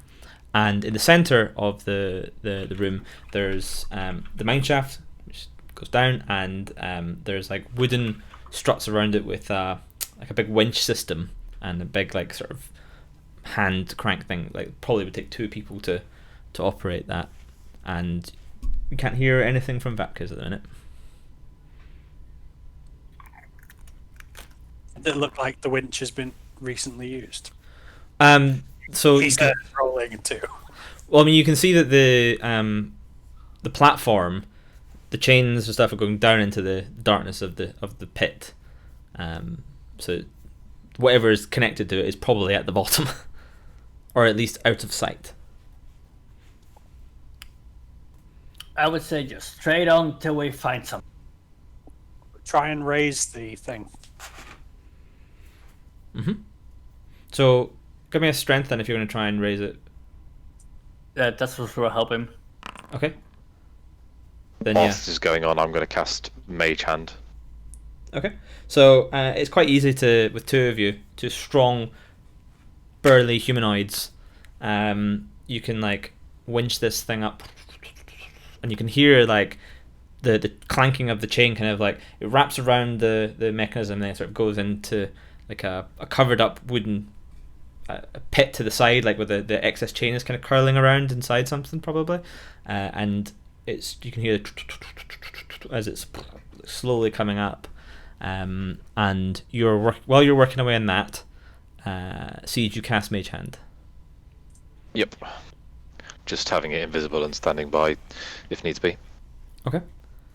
So, Vapkiz will come back to you after a bit and tell you that he got to the bottom, and it looks like a mine down there, and he was about to go further when the thing started going up, and it was going to block the it was going to block me in, so I came back up. Fair point, laddie. So is the whatever it is at the top now? Is the space to get down underneath it or not? It's still coming up, as far as you can tell. Okay. So, while that's coming up, does anyone else want to do anything? I'm gonna look around the room we're in, see if there's anything that we've missed or that Vapki's missed or didn't say, because he's a smarmy little individual. Sure, give me an investigation. I'm going to guidance. No, Okay. slap some coal off of a pile. Just push it off. Nice. So, Nice. you sort of prowl around and you're checking stuff and things like that, and you find a small shoe about that size, small red shoe, which was sort of some dust that kind of covered it from the side where you were coming down in. It's almost in the center of the room near the shaft, but you'd missed it before. Little tiny red shoe. This is the first sign we've actually have of any of the villagers, and I held up the shoe. So when you pick it up, you notice that it contains a foot and it's perfectly severed at the ankle, Ugh. and it wasn't originally red. I think we found our old pals, the Triglavians. Nothing else is going to cut through human flesh that cleanly. Well, Charming magic. But it's strong evidence that they did go down there. Yeah, and it's strong evidence that actually not going to be a lot left alive when we get down there. Will Tazros fit on this platform? Yeah, so the platform itself is like sort of like 15-20 feet across, and then after We'll all fit. after a bit, like you see the platform rising up through the gloom of the pit shaft, as it comes up towards like the floor level, and then you hear a big kunk as there's a metal lever on the platform itself, and as you pull out, there's a bit of resistance as it hits the last little bit, and it goes, and the lever kind of like locks, and you feel like the pulling this on the crank that you're doing kind of stop, and then it's like no pull in either direction. It seems like lock in, and it's a circular platform that's held up by 3 chains, and in the center there's like a hand turnable turntable with tracks on it that you can easily like line up to the different tracks that kind of come off. So one of them obviously goes straight up the entrance, and the other ones go off to little like shunt ends where there's like a bunch of carts and stuff on it. so I'm what gonna now? get out to the platform. Into the belly of the beast then. Is there room to get Vapkis down in the gap, because he's a tiny creature, around the platform? Not easily, no. It's like it's almost got like runners along the pit shaft to kind of keep the thing stable as it's going up and down, and you can see there's like grooves in the wall to keep it from like rocking and stuff. So it's quite a nice snug fit to stop it Okay. being loose. Basically, you don't want it like swinging around. Okay, fair enough. So you're climbing on the platform. So Snow's just like, what's going on? I'm just following everyone. Yep, we're going with. Okay, so you all stand on the platform. So just to get things right, the platform also have mechanisms so we can go up and down. There's a Miss big lever on it. Yeah, let's use the lever. This is So how I'll our use- party dies, dude. I'll use Mage Hand to activate the lever. Okay, so the spectral hand grabs the lever, and then there's a bit of resistance, and then and then you hear like and then as the chain sort of starts to,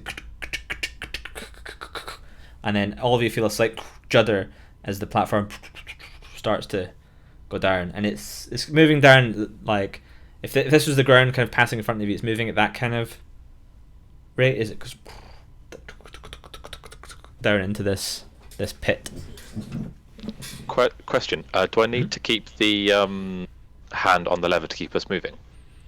No, it seems to like lock into a position. Okay, and yeah, in that case, then I'll bring the hand back so it's within range of me. Mm-hmm. I mean, the platform's not that big.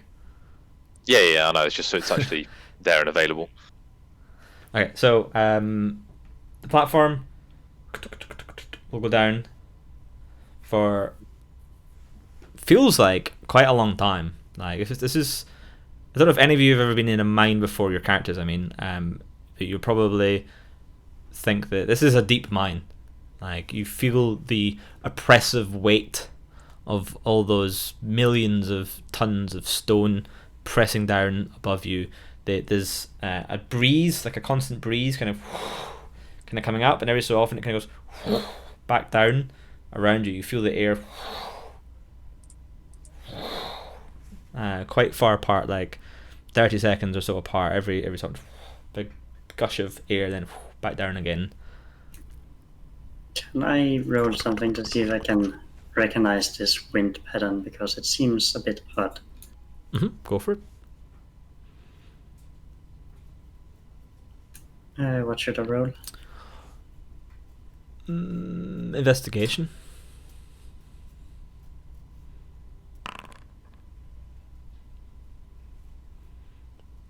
Does seem odd.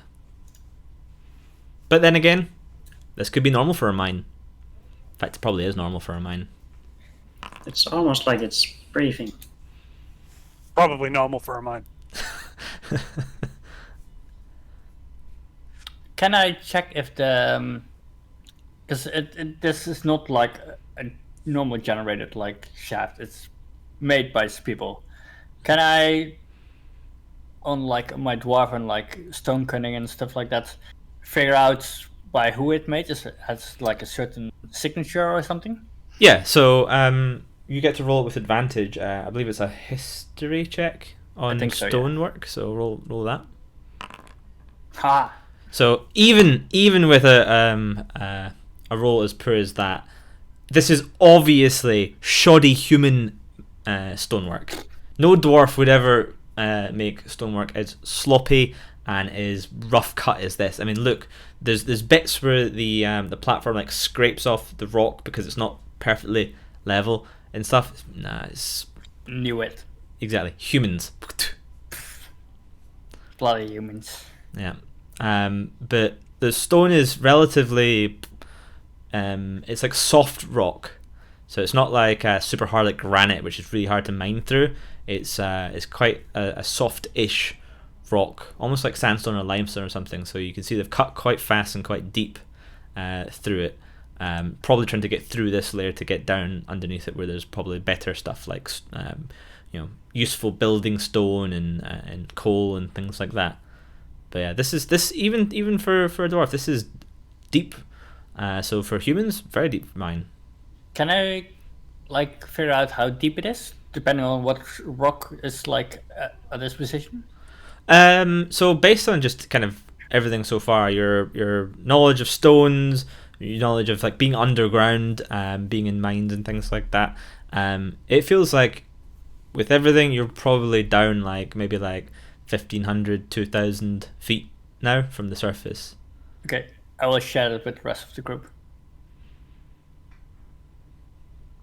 Snow sees Taz talking, doesn't understand a thing he's saying, but nods in approval anyway.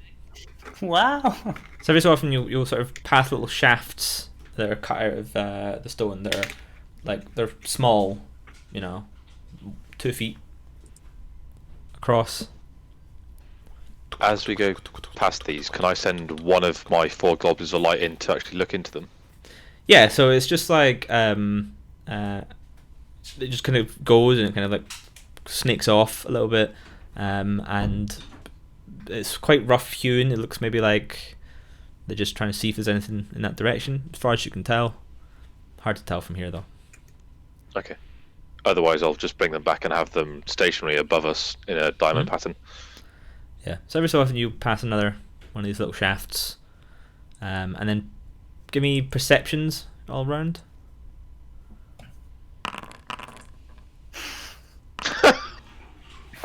Harzana, you hear in one of these shafts as you pass it, the sound. It sounds like a child crying. I can hear a child. And that Vapkis, go find out. So, are you doing anything with the platform? Can we actually affect it? I thought the It's a lever. lever was at the top. Oh, No, okay. it's on the platform. Guess we'll get it to stop. Hazana, you sure about that, child? Yeah. I can hear. Okay. Yeah, then pull the lever and we'll stop for the So moment. you pull the lever and it stops sort of. So the hole's almost like kind of like face height because of where you stopped it. And Vapkiz is like, "You want me to do what now? You want me to go I want into you- the spooky hole?" Whilst you're invisible, so no one's going to see you, you're not in any danger, try and find out if the thing that's crying in there is a human or if it's something that's going to eat you. All right. And he like flies into the hole. And after a bit, he comes back. He's like, "I can't see anything. It's just kind of forks off. Did you follow either of the forks? No, it like keeps forking. Oh, okay. What do you want me to do? I could be here for ages going down all of them. I can't tell what's going on." That's a fair comment. I'll relay this to the rest of the party. Yeah, Vapkis has been down. It just keeps forking constantly. There's no way to know where the child is or where the crying is coming from. Could he hear anything? I'll ask him. Yeah, I hear something. Don't know, some weird noise. That sounds like one of your weird, like flesh bundles. Can you use that to follow the noise? I don't know. Do you see these? And he becomes visible. He's like, he just points at ear holes rather than like ears with like, you know, the little like fleshy bit. He's like, "Not very good at pinpointing where things are. Your fleshy bits help you do that. I've just got ear holes." That's a fair comment, but go back in and try for me. See if you can pinpoint where it's coming from. And how do you want me to do that? Do you want me to just try and follow them randomly? No, when you get to a junction, turn your head to one side, see where the sound sounds louder from. Follow the That's sound that's fine. louder. He flies off. And don't forget to turn invisible. He just. So after like maybe a minute or so, it comes back and it's like, "Okay, I think I've figured out which one it's coming from, but I can't really see anything." Can I send... How far can I send? So I can send one of my dancing lights 120 feet from me. So can I send that down to follow him? Can I communicate with him telepathically to work out which tunnel he's taken and send a light down? He's got dark vision 120 feet. So if I send a light down, can he see what's going on? When the light was up 120 feet, but the little tunnels go on like maybe a bit further than that. Right, okay, so that's no good at all. He's going out of your telepathic range and then coming back into it to tell you this. Okay. Can I in that case then, can I light a candle and give it to him and send him down with it? Mm-hmm. Okay. So he holds his little candle and he heads into the tunnel, and you can see like the dancing light of the flickering candle as it like goes up the tunnel and sort of like disappears. And then Harzana, you can still hear the crying, and then it stops. The crying stopped. Uh-oh. Vapkis has arranged for me to me to communicate with him. What I can try and do, you'll have to keep an eye on me for a moment, is if he's within... Just a side point here, Ithaca. Can I see through his eyes whilst I'm like deaf and blind? Is that an ability? Yeah, it's a 5 familiar ability, which is a spell I cast to summon him. It's not an imp ability. Oh, I see. Then yeah, as long as he was in range, I believe.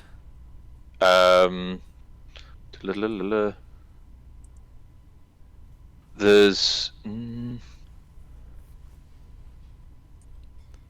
so there's nothing on the range about being able to see through its ear and eyes. Well, to communicate telepathically, I have to be within 100 feet, but this doesn't give any indication of how far away it can be. I would say that's the same range as intended for that one. Right. Okay. Because to be able to communicate and see through its eyes. Yeah, I wouldn't be able to like say anything to the party. I'd just be able to see. It's the same paragraph. It's while within 100 feet, you can communicate telepathically. Additionally, as an action. Right. Yeah. So there you go. Within 100 feet. Right, so okay. it's out of range at the minute. Okay, And the no crying worries. had stopped. Well, there's nothing I can do at this stage. I can't communicate with him. I can't see where he is. Don't know what's going on. Shall we go in? It's a 2-foot wide hole. You would have to crawl on hands and knees to go into this. I can look. I guess if you want to, yeah. I don't think it's a good idea, to be perfectly honest. But I will go in. yeah, let's send Taz first. He's can block the hole if something nasty comes out after us. I will grab both my hands and try to pull myself into the hole. Okay. And then just walk straight forward. It's not the walking thing. It's like 2 or 3 feet tall. It's like a shaft. It's like hands and knees. Like. Then I will do that. Just crawl ahead. So Tazros climbs in, and the rest of you see like his dwarven feet. And he starts to like shuffle forwards, and you get like 50, 60 feet along, and the ground feels slightly. The rock feels slightly damp under your feet or under your forearms and stuff. Mm-hmm. And Okay. you get to the first fork. How many? It's like Right, 60 kinda feet. good. You're like 60 feet from the Wodamajig now, and it goes in 2 directions. Okay. Is there any direction for me that like I can see the flickering from light? No. Can I send one of my dancing lights in behind him to see if there's anything on the floor that he could use to indicate which tunnel he went down? See if there's a dampness that continues, for instance. You can send the light up, so Taz, this floating light, kind of comes up and kind of like squeezes Ooh. by you, and it illuminates the tunnels, and it looks just kind of like it's slightly damp. Both look virtually identical. Okay. I'm shouting backwards like, I can go 2 ways, left or right. So when you shout, you hear again you hear crying from the tunnel on the left, is when you shouted. Okay. Never mind. I go left, and I'm going left. See, forward a bit more, and then the crying stops again. And I'm still going on the left path, not like direction. It's still on the left path. It's just a straight tunnel now. I will just continue until I come another direction, fork or whatever. Okay, so about 30 feet further along, you come to another fork. How many directions can I go here? 2. 2. And no crying this time? Silent. I'm gonna shout back again. And now I can go left or right again. What do I do? You're very like quiet echo of Tazros shouting along this tunnel now. He's like round a few corners. He's hard to hear, and Tazros, you hear again the crying, but this time it sounds like it's coming from both tunnels, and then it goes up into like a shrill, very not humanoid sounding screech, and then you feel like a pressure of air on your face, like as there's like a breeze coming over you. Okay. You feel I like can pressure. Go left. I can go right. Eeny, miny, mo. Or I swing with right. So I go right, and I pick right. Okay, so the rest of you hear this like screech, and you feel like the air coming out of this tunnel as Tazros, you continue to crawl forward. I'm going to yell in after him. Taz, I don't think this is a good idea, buddy. You should probably come back. We can't support you down there. I've still got no word from Vapkis. Something is affecting things down there. It could be human. It's probably not. We've got other people to find as well. We can't go after one child. Do I hear that at all? You hear that. It's faint behind you. But can I actually understand it as faint? Yeah, it's still audible. It's just like someone shouting you from quite far away. You still hear them. Okay, Tazos will continue, and he shouts back with, "Oh, I got this, don't worry!" Okay. Come back, it's a trap. Taz is dead. Roll in your character. Everybody who is not Tazros, please deafen yourself and give me a thumbs up when you're deafened in. When I give you a thumbs up, you can undeafen yourself, so you can't hear.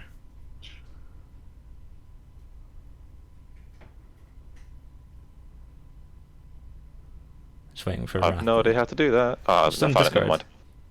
Okay, so Tazros, the pressure builds in front of you, and you can like start to feel like a sort of slight rumble in the rocks around you, and like you almost like having to squint because of the wind. This feels like something is like pushing the air through these tunnels. Do I have any like clue what it might be? Like, did I ever encounter something like that? No, nothing. And you can hear like this, like still sounds like a child crying, but interspersed with it like going up into this like weird shrill kind of like screeching noise, and then like occasionally like a kind of like a big like sucking like squelch kind of like sounds. Well, one of the traits of Tazos is he's never scared, so he's he's curious about what it is. Okay, so you're going to continue. Yep. Okay, so you get to another fork, and you can go left or right. Again, it seems very even. Do I like the wind of like coming from one direction or whatever? It's coming from both, and it's like getting quite strong. You can feel like you hear the. But he's going right again impacts. then. Okay. You've got dark vision, right? Yep. So ahead of you in this tunnel, you can see coming towards you. It just seems to be like almost like the stone itself, but it's like kind of shimmering, and it's coming quite quickly. And it's like completely filling. In fact, as it's getting a bit closer, and with the light from this this orb, you can. It's like almost like semi-translucent. It's like a ooze or a jelly or something, and it's just rapidly filling this tunnel, and it is maybe like 60 feet ahead of you. Okay, and I can clearly see it's something bad coming my way.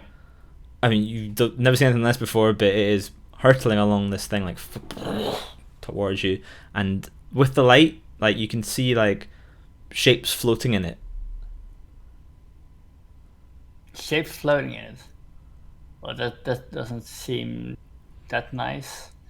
I'm gonna crawl back. Okay, so give me an athletics to see how well this happens. Nice. So you're like shuffling backwards fast, and this thing is like getting like really close to you now at this point, like maybe 30 feet away, and you're still like 60 feet to go, to like the last bend. So you're gonna need to roll a based on the speed that you're crawling and how tight the tunnel is. You don't think that you can make it the way you're going. It seems to be moving to you much more rapidly. So you're gonna have to really scramble here. Since I'm a dwarf, I know stone cutting. I know my way around rocks and stone. Is this stone easily breakable? I mean, it's soft-ish, but not like I wouldn't call it easily breakable. Okay, because if I'm going forward, I'm getting cut up. I wanna Yeah, I'm gonna rage. Mm-hmm. So I'm pressing rage. That will make them Yeah. angry. So put in rage. Mm-hmm. And then I will use my great axe to like slam into the wall so I can make like a, how do you say it, like an entrance, no, more not like entrance, but like a side thing where I can squeeze myself into. Mm-hmm. Yeah. Okay, so you like give me a great axe roll then, attack Okay. roll. Okay, so I'm assuming you're doing this recklessly because you're like Yeah. So you like managed to hack out this little like kind of like there was like a almost like a little crack in the stonework anyway. You managed to like kind of like burst it, and you can kind of probably squeeze into it. Yeah, I will. Okay. And hopefully that thing will just pass me. Okay. So you're squeezing into there and you're not moving. I'm not moving. Okay. So the wind rushing, and you hear the squelching and stuff, and then this great translucent mass just along the tunnel, and it spills into the little alcove that you're in, and you feel it like engulf your dwarven body, and it completely immobilizes you in this, like, you feel yourself getting like buffeted around, and you manage to like do a strength saving throw. Athletics again, or just strength save? So you manage to hold on to your axe, but you're inside this substance, and it like buffets you around in this little alcove, and like it's like moving through jelly, and you feel like a tingle on your skin. Okay. What do you want to try and do anything? Well, I'm just stay put because I think it's going past me. Okay, so it's like you're in this sort of jelly liquid thing, and it kind of like you feel like your consciousness going, and you pass out. Okay. So you're unconscious, and Okay. we will cut back. So you are question mark right now. Yeah, but sure. your character is no longer Sure. with us right now. So Sure. everyone can unmute.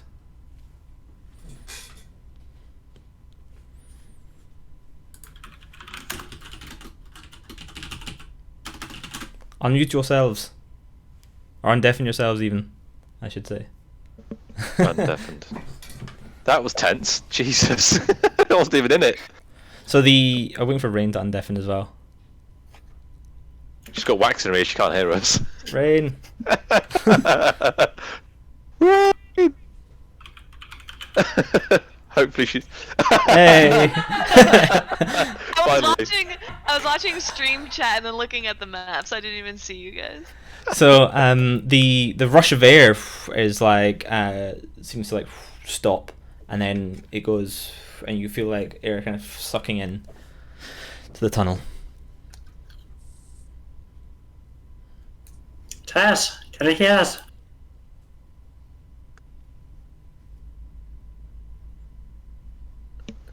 Well, that's ominous. No response. Snow's just looking at the party, seeing what's going on.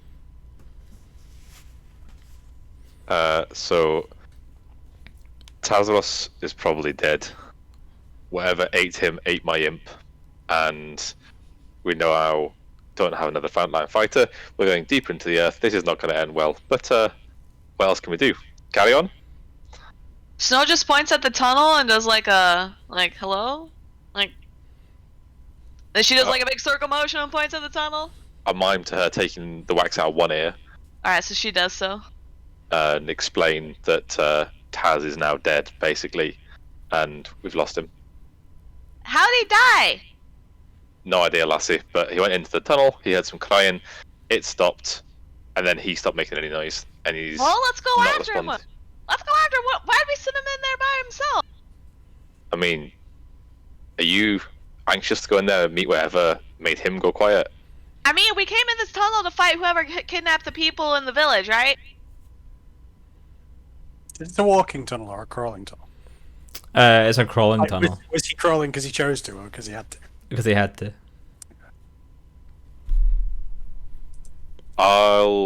Yeah.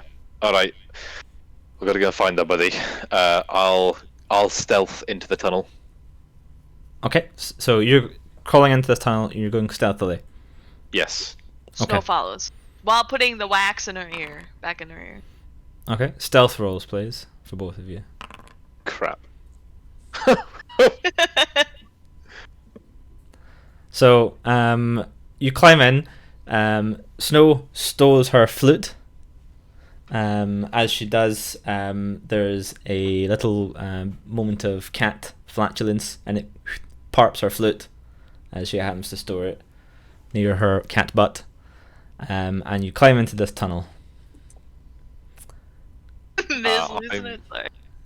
I'm going to move the lights 50 feet behind me. One of them 50 feet behind me, the rest of them strung out after that. So I've still got some light for dark vision, but try and make sure that it's behind me. Mm-hmm. Snow looks back at her colleagues and motions both Tristan and Harzana to follow. Yeah, I guess start crawling. So it's quite difficult for Sir Tristan with all his armor to like crawl along this tunnel, but he manages. So at the front is Siege, and nice, Sir Tristan. You get to the first fork, and you remember that Tazros went left at that fork from what he shouted. Before I go down it, I'm going to turn around as much as I can and see if Snow's got any spare wax. I'm going to jam it in my ears. She hands him some spare wax. She Sweet. also hands it back to Tristan and Harzana if they want any. How do you think tunnels work? Is that the Well, tunnel my- we're afraid of? Well, like, I can hand it back and then motion for you to hand it back to Harzana. Yeah, plus I'm like incredibly dexterous and not in full plate armor. We just can't stand up. We can still turn around. So you get to that first. Go on, Harzana. Before I go into the tunnel, I will transform into a giant badger. A giant badger. How big are giant badgers? They're medium. Okay. Either like then- giant for a badger or giant for a badger the That's size what- of you. That's what I was just think it's checking. giant for a badger. Yeah, that's fine then. So a giant badger, aka medium, can fit into this tunnel. A giant badger, aka giant, would not be able to. So, just to If be he was clear. going to turn into a badger, I would have let the badger go first. Okay. Well, you climbed in and then she turned in to a badger. Yeah. So Can we motion for her to get in front of us? there's not enough room. Oh, no. I can dig some room then. It's stone. Can we go can some of us go to the right path while she goes to the left and then we back up and go to the left? If you Yes. want. Yeah, if you want. Little like shunt for trains. Yeah, like, we all saw Thomas the Tank Engine or whatever it was. Okay. So now there's a badger at the front. I will attempt to sniff both if I can smell Tazros and if I can smell a human. You can smell Tazros. You can't smell human. I will follow the scent of dwarf then. So it goes to the left one, and then there, maybe like 20 feet along that, there's a like gouge out of the wall, and you can see like axe marks on the wall.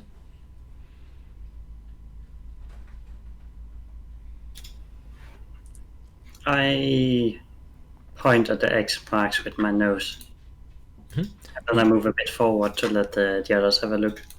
So you, when you're looking at it, you see the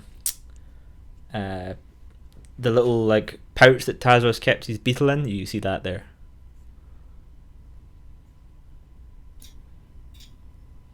I nudge the pouch with my paw.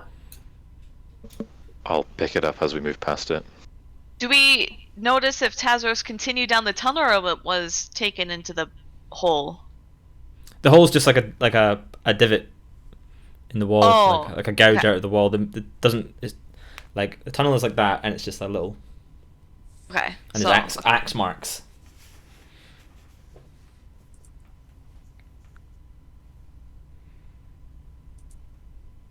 So, do I see any blood? No, you don't see any blood. Okay. Do I smell blood? You can smell the dwarf, but you don't smell any blood. You smell this other smell, and it's not something you're familiar with. Dwarf piss. It kind of smells like decay. I continue forward. So there's another path ahead of you, and the smell of the dwarf goes to the right. I go to the right then. Okay. So this time, like, you go to the right, and ahead of you, it looks at first. Do badgers have dark vision?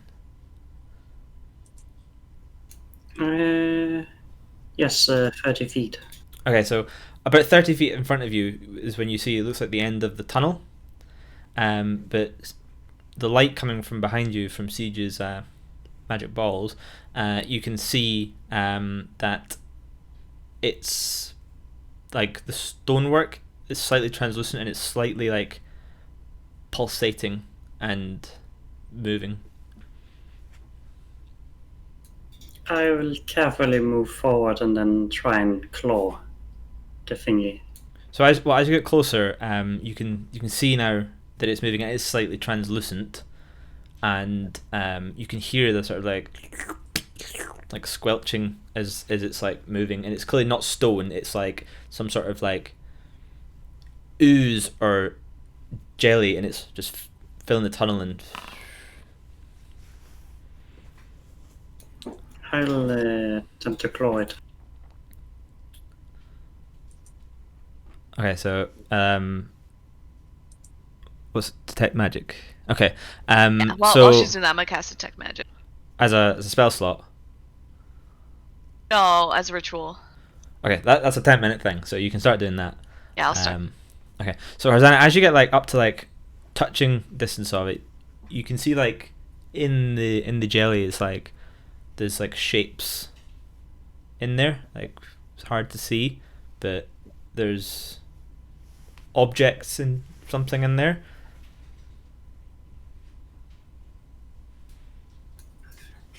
I'll see if I can rip it open with my claws. So your claws just kind of go, and it's like clawing through jelly. It doesn't seem to have any sort of like visible effect, but there's like a rumble, and then it like contracts a bit, and then when it moves, you see like the shapes inside kind of like tumble kind of as they're disturbed, and the glint of the light, you see like the edge of a dwarven axe.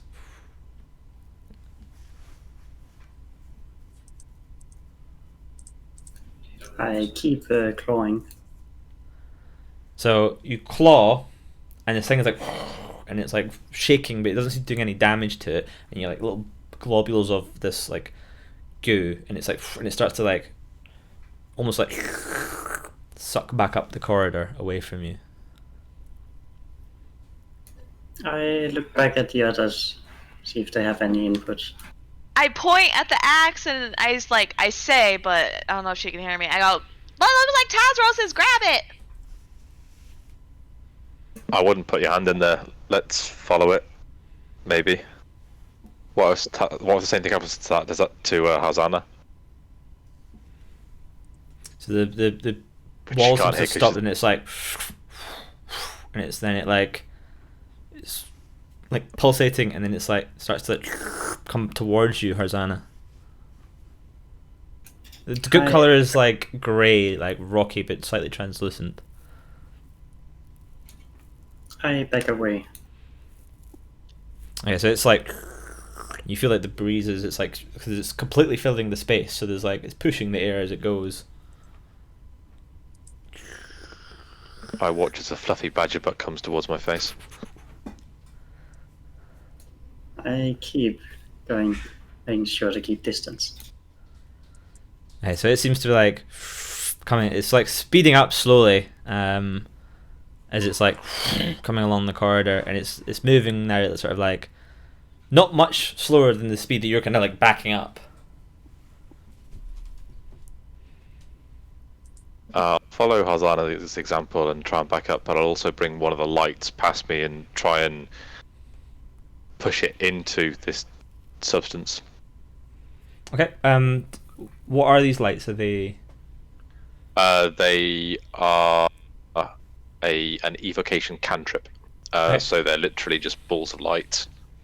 So the light hits this thing, goes, and it like almost like it's like putting a torch into like plexiglass or something when it like kind of lights up the thing, and you can see as the light kind of goes along, you can see the outline of Tazros still holding onto his axe, and then further back there's like an arm, and maybe like a half digested person, and then like more bits and pieces kind of further down. Okay. So that is super disconcerting. So I can't communicate with my party because we're all deafened. We're in a tunnel. Has 10 minutes passed yet? No, like 30, 60 seconds. Can I stop my spell and then cast Mage Hand? Yeah, sure. I reach in and grab the axe. I just reach in and I just have the Mage Hand go in and grab things and pull them out, assuming it can, because I know it's a limit of 10 pounds. I'll send my mage hand in to help, seeing what Snow's done. So you're doing this while you're like backing up. It's moving, but it's like kind of slowing down. It's like pulsating still, and these mage hands kind of go into it, and you feel the resistance of like the ooze and the jelly is like, and you can grab onto Tazros's axe, and between the two hands you can like kind of pull this axe, and you could see the thing kind of like this, it stop, and it like you almost feel like sees it like contract or something like that. It's like squelching and sucking, and you can feel the pull against you, as it's like trying to like contain its whatever it is. But if you're both pulling together because you're working together in this, you manage to like get it so that the axe head is like starting to break out of the jelly. Like, keep pulling until Yeah. I see something better to grab. So the axe head is like kind of half out, but it's like the mage hand only has so much strength, and it's like the thing is starting to try and pull backwards. Is the dwarf coming with the axe? It's hard to tell, but he does seem to still have an iron death grip on this axe. I'll grab the axe with my little giant badger teeth and then 8 with the pulling. Yeah, so with that you can do it, and you can feel a rumble in this this ooze stuff as it's like that, and you can manage to pull the axe, and you see Tazros's hand come out, still holding onto the axe. I'm like, keep pulling? Like, there's no way for Tristan to help because of the way the tunnel works, but yeah, let's just keep pulling. Yeah, Can I reach? I mean, I know Hazana's a giant badger. Is there any way I can reach over or around her to help? No, the tunnel is way too tight. But with your mage hand, you can still be helping. Yeah, So of course. you manage to like haul this like dwarf slowly out of this jelly. He's like still like, kind of covered in like remnants of it, and you hear this like shrill shriek kind of like come up through the tunnels, and it like you feel like the vibration or something, and it like starts to like pulsate quite hard in front of you. So Snow turns around and like motions to Tristan to back up as we're pulling Tazros out of the goo. Is he fully out yet? Yeah, he's like ankle deep still into it at this point. Does he look alive or dead? Hard to tell at this point, but he is not moving. So while we're okay, Mage Hand isn't concentration. So while we're doing that, I'm gonna do Healing Word at him. So the magic does something, but does it work? You're not really sure. Like, it's been a while since Tazros disappeared. All right. We keep backing up and pulling him out. Okay, so you're backing up and pulling him out, and like because all of you are working together in this, and you managed to do it, and you're literally only like 30 feet away from the edge of the tunnel again when you feel the air pressure again on your face as it's like the wind coming through the tunnel once again. So at this point, feeling a slight sense of urgency and slight claustrophobia, I will grab onto the badger hips and start pulling Okay, so back towards me in the weirdest motion I've ever done. So, give me athletics all round to see how fast, as a team, to the average, as a team, you can get out of this this tunnel. So that's Hosanna as well as a badger. Yes, that's +1 modifier I have to strength.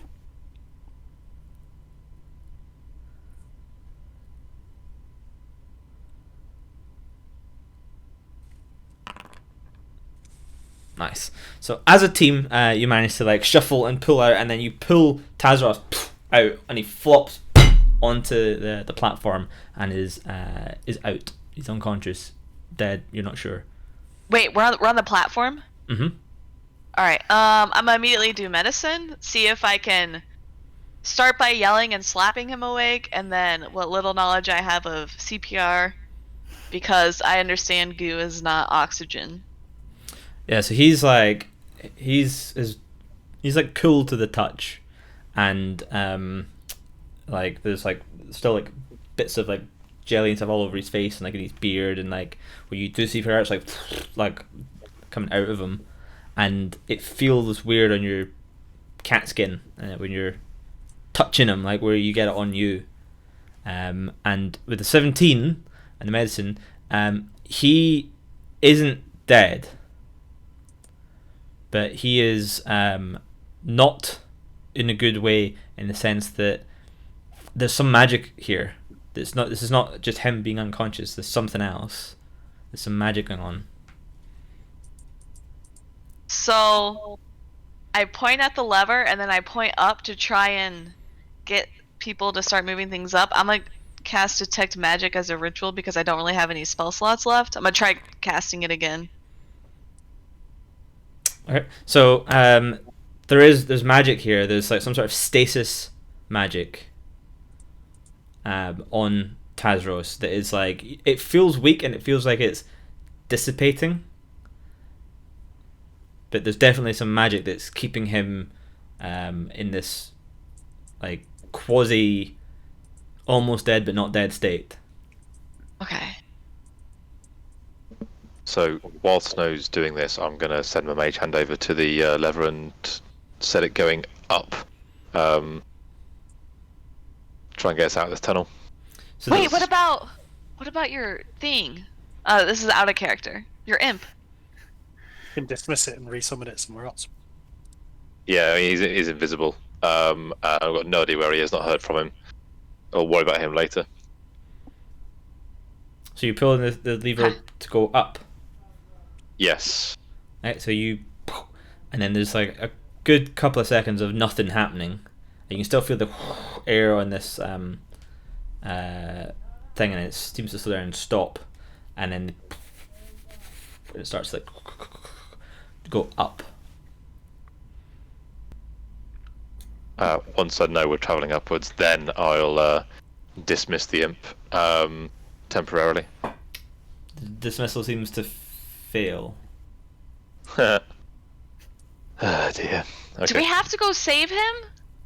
I don't. He's a familiar. I can resummon him if needs be. We'll resummon him right now. So I'll try. Given that I can't dismiss him, I'm probably not going to be able to bring him back. So I'm going to try and actually have him reappear close to me. Like the magic feels like it's being interfered with when you try and do it. It doesn't appear that he's been destroyed, but I can't summon him. I can't find him. Let's get back up to the top, get Taz back up to fighting strength, and then we'll assess things from there. Yeah. Okay. I revert back to my normal form, and I agree. And then So I'll look after Tazras. So after like 5-10 minutes, you get back to the sort of main cavern where the top of the lift is, and Tazros is like feels warmer to the touch than he did before, but he's still out I'm of gonna. Sorry, go. it. That was it. He's still out of it. I'm gonna bend down next to his ear and yell, "They're drinking all the beer!" So Tazros, can you give me a Constitution save, please?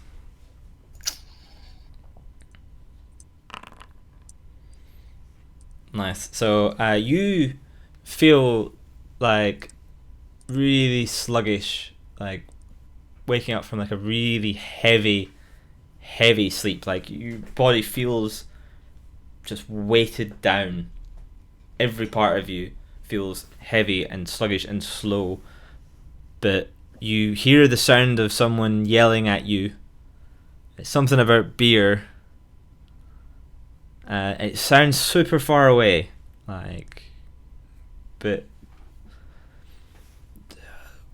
someone say beer, and you like start to like it all starts to kind of come back to you, and the last thing you remember is obviously kind of like fading into this like weird magical sleep thing, and now you've got this devil man looking over you shouting about beer as its consciousness slowly flows back into you. Tazos pushes him away and is like, no ill now. That was the best ill I ever had. It was just passing out and I had the weirdest dream ever. Like, I was That's in what he the thinks he tunnel. says. What comes out is just like someone who's just had like woken up from anesthesia trying to talk. I'm gonna slap him. Sure. You barely even feel it. It's like your whole body is still slightly like numb. But it's coming back. Within 5-10 minutes you'll be back to being up and around again. But I will send you gonna some slap him stuff. again. I'll send you some stuff for later, for offline. Gotcha. Okay. He's getting better. That's good.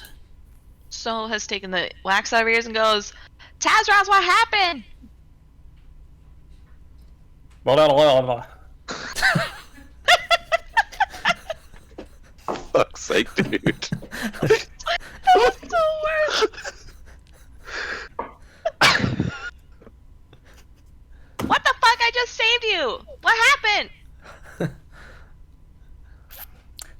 I'm not responding. Give him some rest, some time to recover. Alright.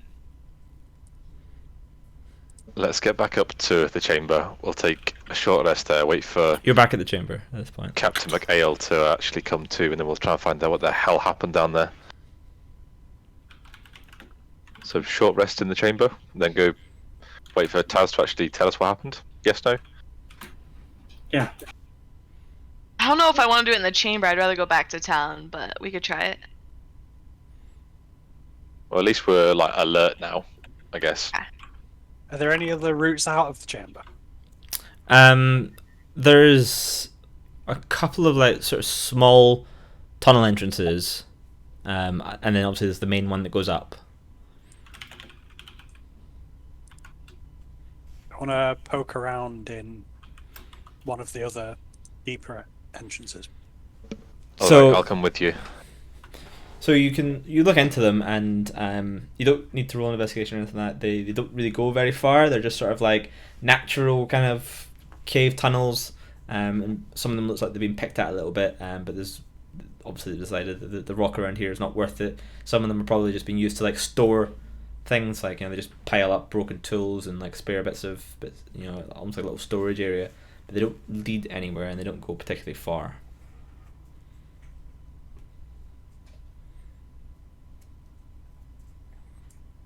I'll wander back to Taz then, and I'll take the wax out of my ears temporarily. you can hear. Taz, you're feeling towards the end of the long rest, or short rest. Sorry, you feel normal. You feel normal. Okay. This must be some kind of ooze creature.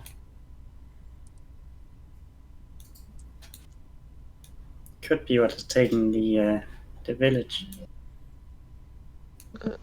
Yeah, I mean, looking over your shoulder, I couldn't see massive amounts, but it did seem like there were digested parts in that. I mean, I don't think there's much hope for the villagers, to be perfectly honest, but we should head back down, I guess, and remove it so it doesn't do that to anybody else. It was clear they followed here today, so there still might be time to try and save some of them. I'm happy to try, Lassie, but based on what I saw down there, I don't think there's much hope. But like you said, we should definitely try. Taz, you feel ready to go back down, man? Go back down where? The mine shaft. That wasn't a dream. No, you were unconscious, floating in some kind of weird ooze. Hazana turned into a giant badger and pulled you out, with some help from myself and Snow. Oh, and I thought I had a nightmare. I had the best ale though, I think. There was no ale down there, lad. There's something down there that's probably eaten all the villagers and could potentially eat all of us too. So we're going to go back down and we're going to try not to die to it. Then we must kill it. Yeah, and luckily you held onto your axe. Of course, why would I leave my axe? Okay. Taz, did you see anyone else down there? Did you find that baby? I heard crying. I went in there. Then I saw the walls coming at me. I got angry because walls don't go at you. And then that's the last thing I can remember. So Alright, well, we gotta at least try to save someone, guys. You saved me. Yeah, Yeah, but there's an barely. entire village. Oh. Back on the platform. Let's go and do this. If everyone's in agreement. Yeah, I'm just- gonna stay up here because I'm too big for the tunnels, essentially. No, I mean, if we head down to the bottom, ride this platform right down all the way to the bottom, then maybe there's something down there. I don't want fancy going through the tunnels. You're completely right there. Oh, I thought we already were at the bottom. Why the hell did we come back? No, up? we came up to the top For short to rest. allow Taz to recover.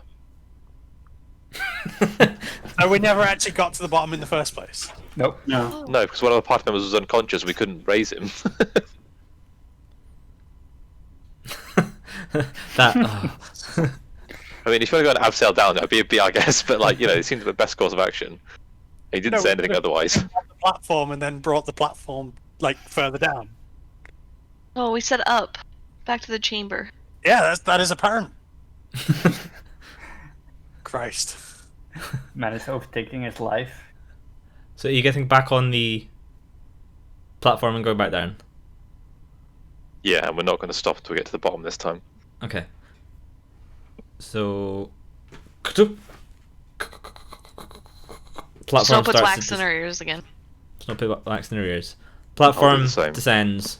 Two of the party voluntarily deafen themselves to any and all threats around them, as the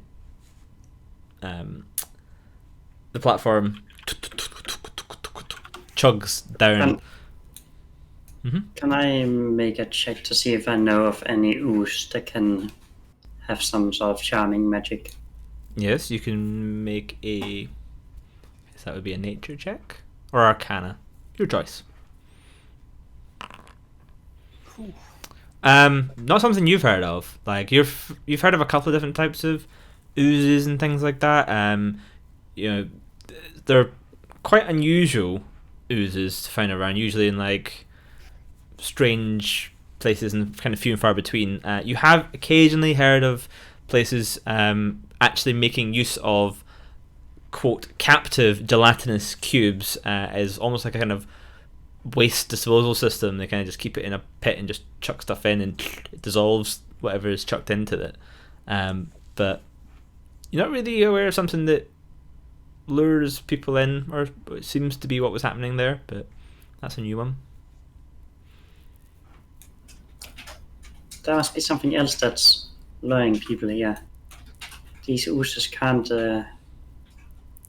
cast magic, charming magic. Well, the report from what Lieutenant Hightower had said, there were reports of Targlavians, but I don't remember any of them crying. They never made any noise at all. So I'd be interested to find out what's actually at the bottom of this bloody shaft. Yeah. So after a couple of minutes, like you see light kind of coming up through some of the cracks in the platform below you, and as you keep going down, you eventually like come out of the ceiling area of a larger cavern, and you hear the dust kind of settles, and you're in a large sort of mine cavern.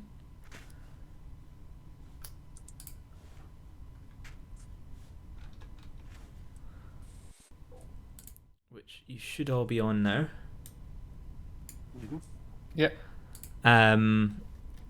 You can see the tracks and the carts and so on, and there's like next to you to the right here, this sort of crane is obviously used for loading and unloading carts and things. It's got like a big human-sized wheel in the middle, like to like use human motion to lift heavier stuff, and then there's more like hand cranked cranes and stuff over here. There's a couple of empty carts and push barrows and various supplies and things.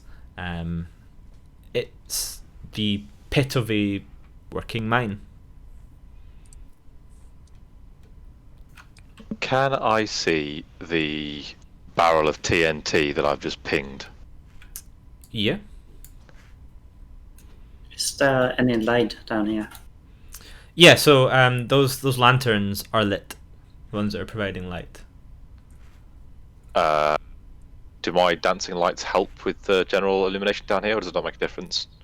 Yeah, I mean the lanterns aren't particularly bright. Like they're what they called, the type of lantern that's got the mesh around it. I forgot what they're called. You know the ones I mean. Like they were designed to like not spark fires in mines, because they stop the flammable gases getting in and out. It's like a sort of wire mesh, but because of that, they're not hugely bright. Okay. Can I spread my lights out equidistantly to try and brighten up the space a little bit to give us some more vision? Yeah, I mean, you can see as far as the walls in the room that you're in. So what I've actually done is I've given you unlimited token vision rather than ranged. Davy lamp, that's the one. Thank you, Thecla. So I've given you unlimited token vision, so you can see as far as walls basically on this particular map. So I'm not restricting you by like 30 feet or so on. So if you were to move your character sort of like up 10, 15 feet, you should be able to see further around places and things like that. Okay.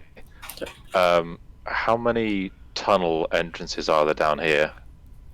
So you can see one going off to the south, and there's like a couple forking off to the north with some tracks disappearing. Some of them look like they're larger tunnels that have been kind of like carved out, especially the ones with the tracks going on it. Other ones, maybe like the smaller ones that lead towards like the working face, where it's not been like fully hewed out yet. Okay. Can I send one of my lights down the southern tunnel 60 feet as far as it'll go beyond like the range of what we can currently see? Yeah, so you can. It disappears around into the tunnels. Okay. And I'm going to move up to the entrance of the tunnel to see what I can see around the corner. Oh! Balls. So give me folks. Give me a give me a little stealth check. See how quietly you were doing this. So there's the back of some decaying kind of skeletal figures kind of standing there, not moving. One of them's holding like a pickaxe in its hand, and they have like remnants of like mining kind of gear on them, and they're kind of just standing there, completely stationary. Looks like we found the villagers. Christ. I'm gonna move back to the party quietly and inform of this. Mm-hmm. How many of them? There's 3 zombified figures down the bottom of that shaft, the southern shaft. They didn't notice me. I think they had their backs to me. If there's an entire village of these things down here, we are in serious trouble. Snow casts detect magic as a ritual. She whispers it, but to try to see if there's traps or anything around while he's talking. Okay. How much does that tub of TNT weigh? Probably quite a bit. Okay. Can I tip it over onto its side and use Mage Hand to roll it down the southern tunnel? Because I can't lift it, obviously, but can I use it to roll it? I mean, this is like not like a nice smooth surface. It would be quite difficult to roll, and also you'd be rolling a barrel of TNT. Yeah, I know. Just want to make sure you're fully aware of the risks involved. Is the barrel 10 pounds or more? Yeah, it's a wooden barrel. Would any of our party know if it were to detonate how much damage, like the radius blast? It's not going to be small.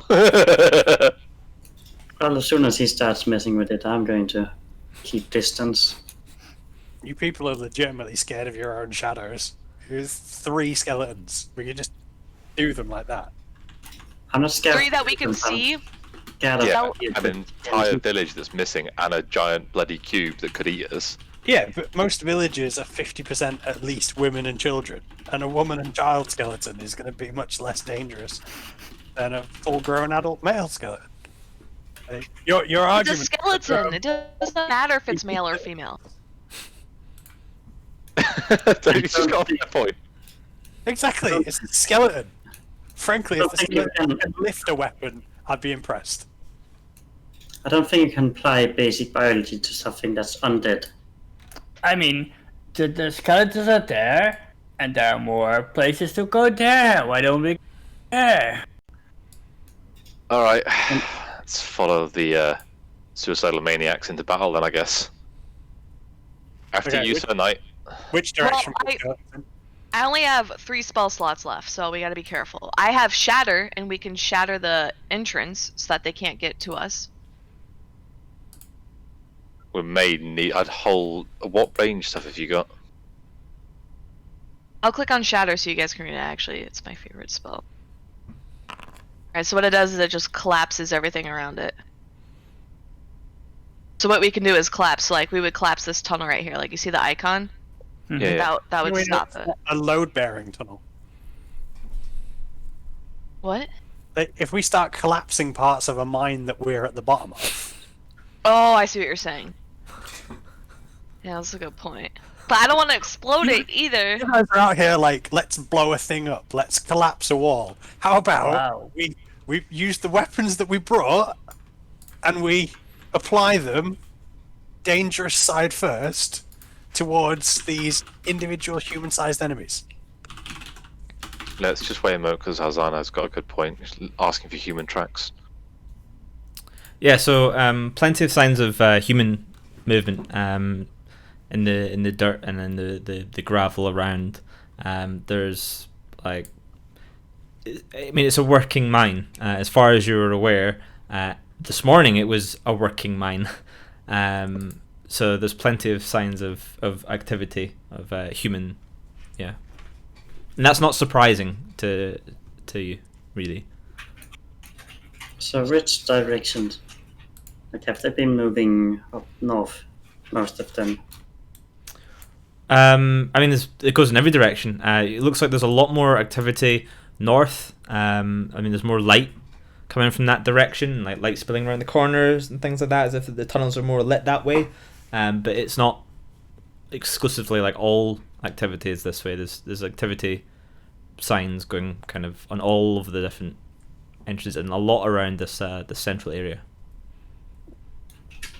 So it looks like most of them went the same direction as the tracks. There was an hallway here as well, right? Where? Sorry. Where I'm pointing at here. Yeah. So it's kind of annoying that it doesn't. It like puts the wall right in the inside of the wall, if that makes sense. So the wall is drawn, and I can see it, and it'd be great if the blackness was on the other side of it. You can kind of see it up the top here. Yeah. It's done it better. I wish it was like that kind of all the way around, but it's... Okay. In that case, Tesla walks up to that part and just like peeks around the corner. Yeah, so you should be able to move your characters to do so, but please don't move them like too far at any one go. No, I'm just leaving at the So. And I'm sharing the information that it looks like a fork here, but no sides of things. Does my detect magic find anything? I don't know if it's been 10 minutes.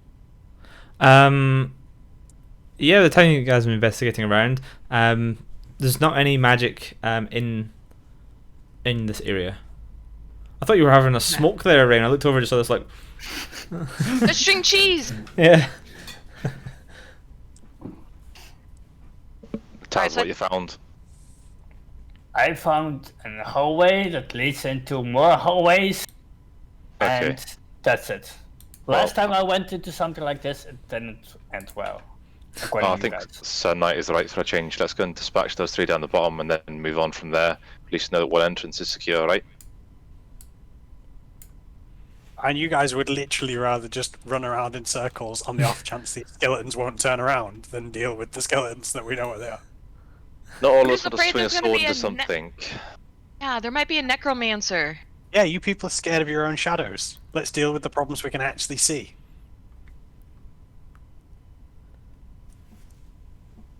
I mean... So, Sir Tristan, you've gone quite close to them from where it was described to you. This appears to be some sort of only 5 foot gap, yeah? Yeah, about that, yeah. Sort of 5 to 10 feet. So Tristan, can you give me a little stealth check since you came quite close with your clanky armor? I hope I fail. You do. So when Sir Tristan headed over this way, he clanked in like anything, and then you hear the crunch of feet, and a skeletal figure comes around the corner, and its decayed face, it's more bone than flesh, and the eyes, which have nothing there, they've just decayed, kind of seem to still look up at you. And can you roll initiative, please? Hell yes, I can.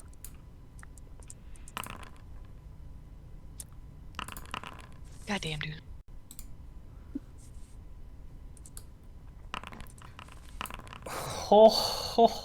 Ah, stupid door.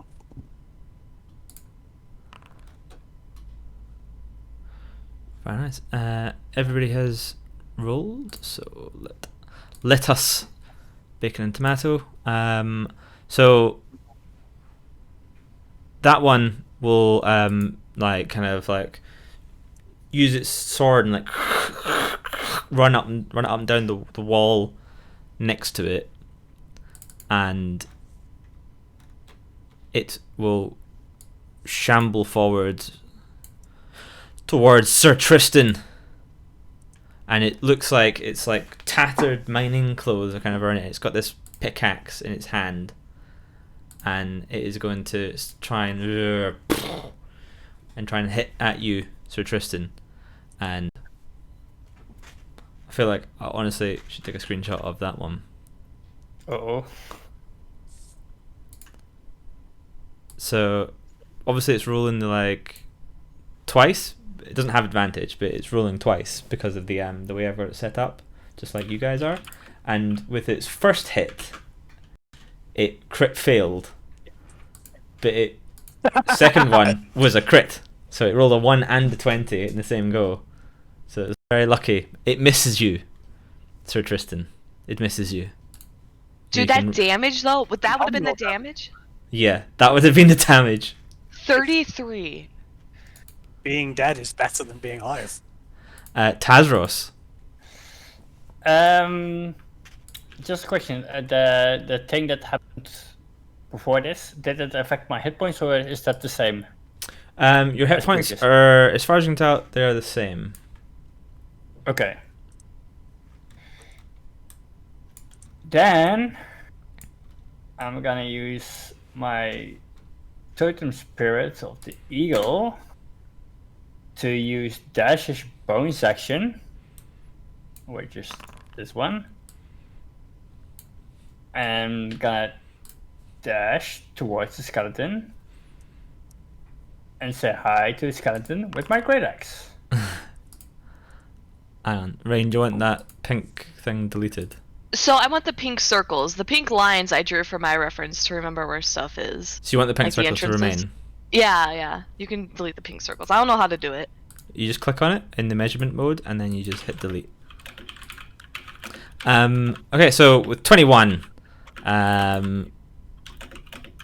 on a thing made of bones, hits, and you do 5 damage. So you cleave off like part of its bones, like chips fly everywhere, and it's like doesn't even make sense. How is it still held together? There's no muscles, but you know somehow it seems to be animated. How very bizarre. Okay. Science has yet to explain it. Okay, then. And that's your turn. So just checking how far they can move. So you can hear like shuffling and like, and then you can just about. Next one, you're going to discover Another they one. also move 30 feet. So not only are they stronger than us, they're also just as fast as us. Sir Tristan, it is your turn. Gonna whack this one in front of me.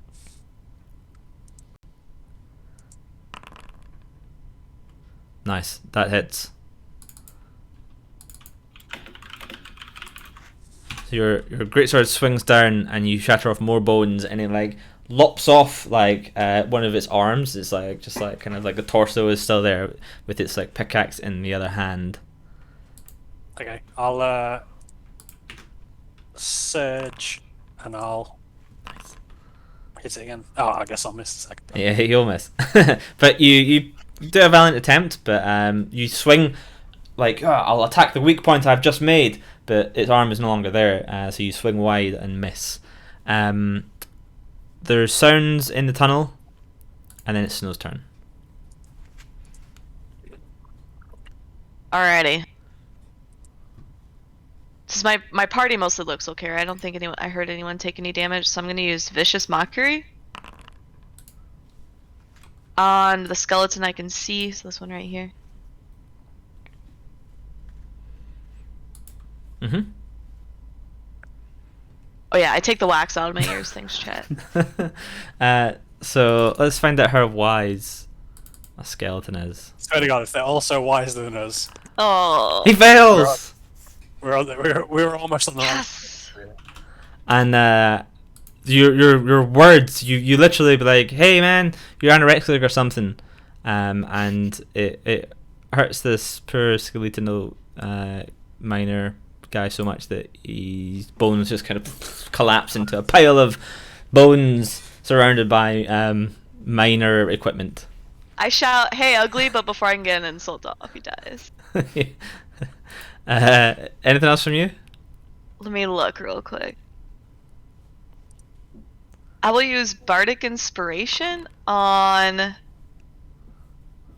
gonna use it on Tazros, so he can use Bardic Inspiration within his next turn, within any of the turns he wants. Okay. Nice. Siege. And then I'm. Oh, sorry. I'm gonna take 2 steps over this way, and then I'll end. Okay. Siege. Am I considered hidden where I am currently, or not? I mean, you're kind of inside the wheel, so based on yourself roll earlier on in the fact that you were sneaking around when you were looking up, I will say yes. Okay, in that case, then I'm going to knock an arrow to my short bow, draw it, fire it, and use sneak attack. Yeah. Mm-hmm. This Cool, one here. Okay. Yeah, the only one I can see that's visible to me right Okay. now. So you're not attacking the one So- that's right next to you, behind you, right? Ha ha ha ha ha ha. So I'm going to fire and predictably miss with it. Wow, fuck it. You didn't have advantage, did you? Why would You I have to advantage? have Sneak fire. attack. Oh, you get that when you have advantage, right? Sorry. Yeah. Yeah. Briefly brain fart there. It's normally the other way I can't around. even use Vapkiz to help me because he's vanished somewhere thanks to your You're machinations. hidden. It wasn't me that did that. That was the weird ooze. Controlled by you. Yeah. Okay. No. You No. were the one that sent him in there. Exactly. Try and save our party from getting eaten like Taz did. Anything else Anyway, for getting you? off topic. So, I would. Yeah. Would I have advantage on the attack or not? Like if I'm hidden? I I don't. think if you're hidden, And it's That's- expecting attacks to come from this direction. Yeah, but he's like kind of hiding in the wheel, and that's what I'm trying to remember. I've forgotten how rogues get advantage because it's absolute bullshit most of the time. But I'm pretty sure if you're hidden, you give yourself sneak attack. But do you also Yeah, give yourself but advantage? I don't think I so. don't know.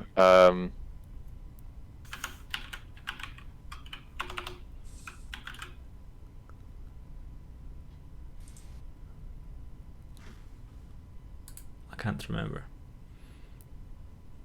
Yeah, you have to have advantage to get sneak attack. Yeah, I Yeah, thought no, so. I know that, which is what I'd get if I was hidden. But I don't actually have advantage on the attack. I don't think Okay, because there we just go. being hidden doesn't give me advantage. So anything else from you then? You could use your bonus action to hide. Well, I'm already hidden, aren't I? So, Well, you've just come out and shot an arrow. okay, then I'll use bonus action to hide. Okay, stealth roll. Okay, Fuck. you can be considered hidden. They're not very peepee. Harzana. I am going to move a bit forward. And then I'll summon a tiny ball of fire in my hand and throw it at Mr. Skeleton. Mm-hmm. Or misses. Wow. Jesus. Might as well get these. How? You. Wow. I mean, you get like momentarily distracted by the sheer beauty of Tazros still existing, considering what happened to him earlier on, and manage to fire the flame. It hits off a bit of rock and seems to go backwards over your shoulder, and lands just next to the TNT barrel. But then it fizzles out, so everyone's alright. Okay. Anything else from you? Yeah, and use my bonus action for the archer. Okay.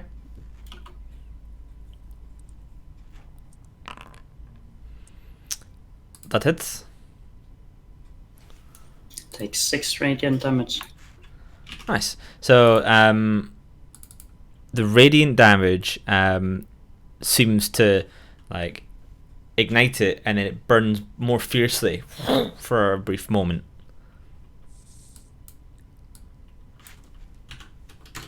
And it singes off the tattered remains of the clothes that were on this poor thing.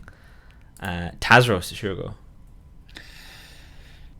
I see no skeleton towards that one. And I'm gonna slap him in the face.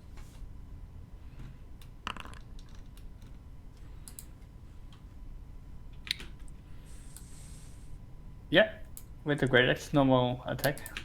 That does not hit. So you slice with your great axe, Okay. but it like goes through the gap between the ribs. In that case, I see another skeleton here, Mm-hmm. and I see my party like a bit far away, so I'm gonna back down Mm-hmm. So this one is and going. use my bonus action to dash. And with the Totem Spirit, they get disadvantage on opportunity attacks. So they get disadvantage and opportunity attacks. Yes. Nice. So, what's your AC?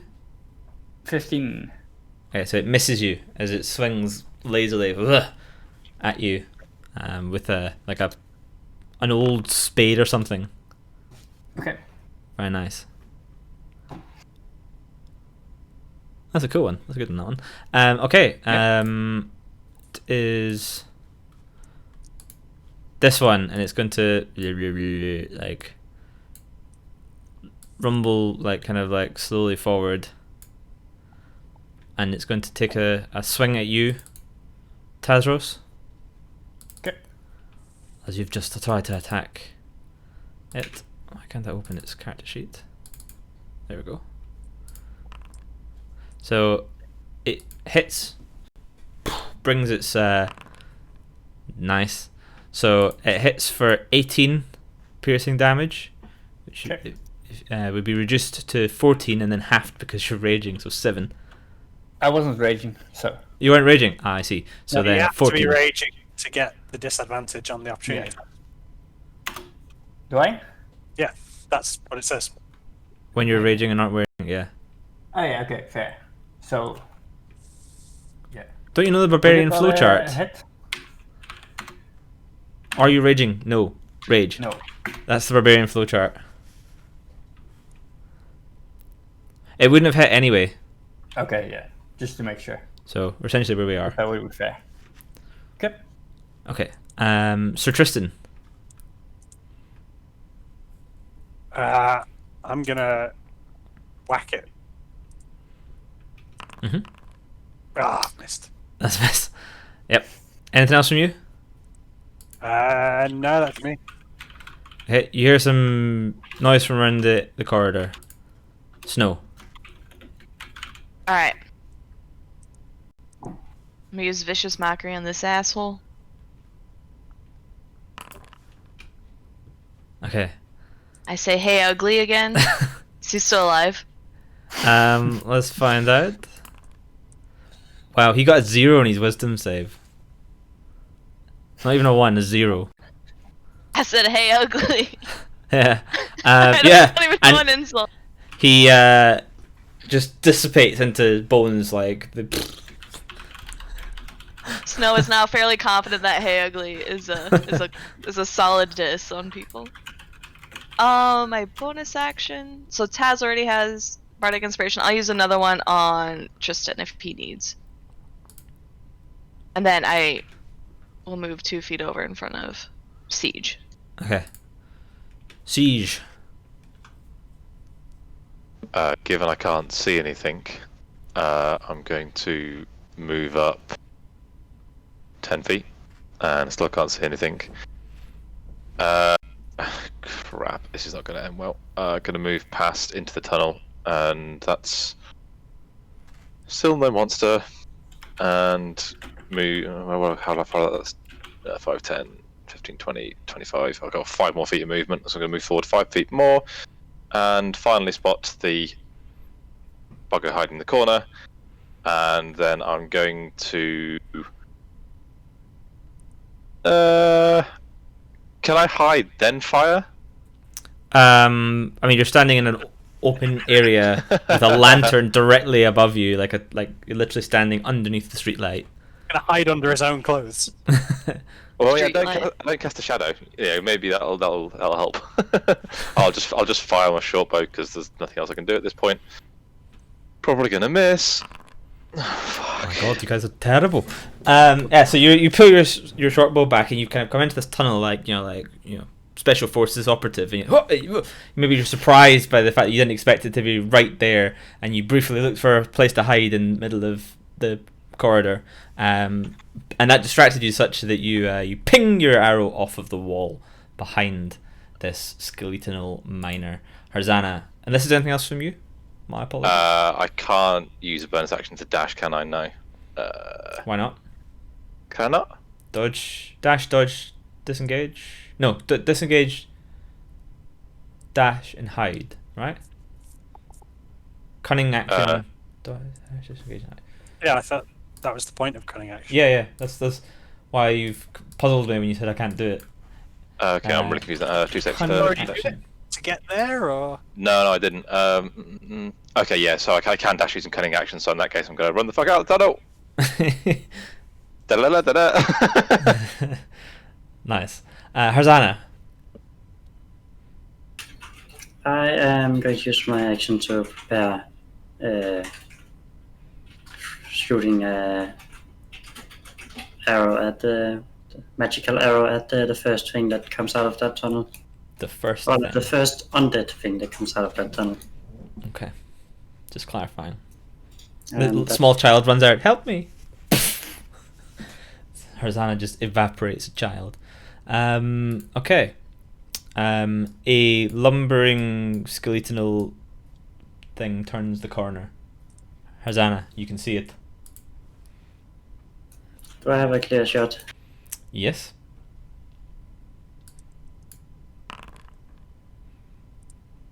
That's a miss.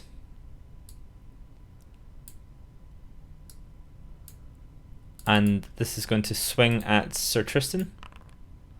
17 to hit, so it big kind of goes bonks off your armor. So Tristan just flexing as it bounces ding off his breastplate. Very nice. ridiculous. Tazros. What do I actually see? Because I don't see anything right now, I think, right? It's stood on top of the one that's dead. Yeah. So let me just. I'll delete these dead tokens. In fact, I'll just move them to the side. Okay. But he is, and then I need to move him again because I moved them out of the way. But he is here, Standing yeah? in front of me. right in front of you, on top of the dead body of his pal. I'm just gonna smack him reckless. Go for it. Ash 14. Well, that does hit, and you cleave an arm off as the bones break. Very nice. Nice. Anything else from you, Nope. Sir Tristan?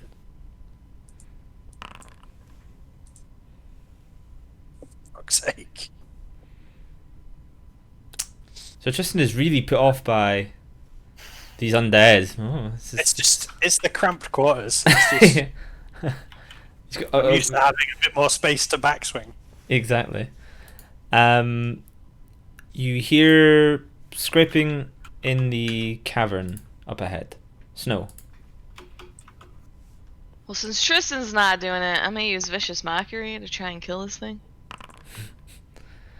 Alright. Let's see if this one can perform his wisdom save. I assume He his passes! wisdom is the same as mine, so His That's wisdom, kind of- wisdom is -1, yeah. yeah, mine's -1. Yeah. You're the same, you're just as wise as these skeletons. He passes this one. Yeah, I'm much wiser than these skeletons. I'm still alive. Anything Snow else is from very Snow? confused. No, she's just very confused as to why he didn't die. So Why he didn't explode the minute she insulted it. Siege. This is literally like watching the Shaun of the Dead movie. It's so embarrassing. Sorry. You've DM. missed twice. Don't give us this shit. No, I'm aware I missed twice, which is why I'm saying it's embarrassing. DM, you mentioned there was sounds coming, from ahead of us in the tunnel or from elsewhere, sorry? From ahead in the tunnel somewhere. Okay, cool. Right, okay. I'm going to move up next to Tristan. I'm going to strike at it with my rapier. I'm going to hopefully hit and use sneak attack. There we go. Nice. With that hit with your rapier, the thing just crumbles. Like you hit it and it knocks it back for a second, and there's a brief pause, and then just, all the bones kind of fall as if whatever magic was holding them together is no more, as it is. Okay. And DED. then I'm going to retreat back behind the main party because I don't like the odds of this. We're 3-0 up. How can you not like those odds? Yeah, but they swung and they did 18 damage, which is nearly my entire health pool for someone. So I'm going to play it a little bit cautious as the rogue. Apologies, I'm not armored. Harzana. I'm just happy you hit something. I will prepare another arrow, Okay. and that's my turn. Tazros. I'm gonna run forward, like until here. I mean, he's still likely to win one-on-one. Like, I'm just going to move you because for some reason it's not. It seems to think there's a little wall there. Yeah, but there shouldn't be. So I'm just letting you see the. So from where you are, I don't know why that wall's there. I wonder if I can delete it. It also shows like there's just some kind of wall, kind of here. Yeah, one Not sure. second. I'm going to try and delete the wall. This could be. Oh, I see what's happened. The walls kind of go like this, like normal, and then one goes whoop, like the point goes way off. It's obviously glitched slightly, so let me just adjust them.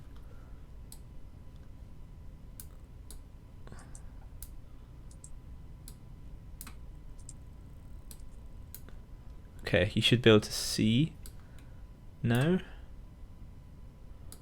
Yeah, like. Oh yeah, there it goes. There we go. There's still a small wall, kind of like here, but I think I can see up to here now. I'm just moving. The wall tool is a little bit fiddly. It like Yeah, okay, sometimes now I see it. Sometimes you click and drag and it does the wall. Other times it like draws a new wall. Okay, so you should be able to see it now. Yeah. I'm pointing towards the skeleton I see. I'm saying like, here's another one.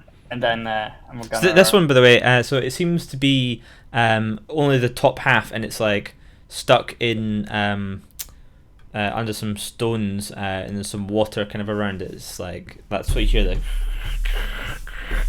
It's trying to like crawl, but it's like stuck. I'm gonna run.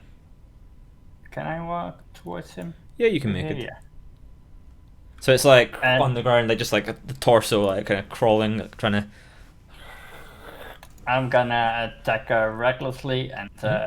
You don't need to attack recklessly. You get advantage anyway because it's prone. Okay. I'm gonna use the bardic inspiration. Nice. I think yours was the green. No. Yeah, it's just a d6 then, right? Yeah. Or... Just a d6. Roll a d6 to add. Roll. It is not a hit. Okay. Anything else from you? Nope. Sir Tristan. I'll follow this idiot, I suppose. I'll actually hit the thing. What I'll do, because it's like crawling or whatever, I'll attack versatile. So I'll do the extra die, the d10 instead of the regular one. Nice. Oh, I shouldn't have. I shouldn't have changed my dice. It's fine. Yeah. So you just smash its skull, and it's immediately DED dead. It was already pretty much dead. Never send a dwarf to do a man's job. Yeah. And we will Filthy come out human. of initiative.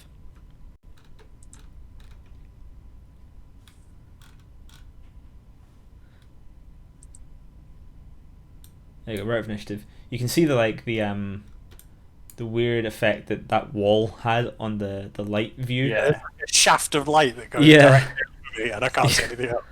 Yeah.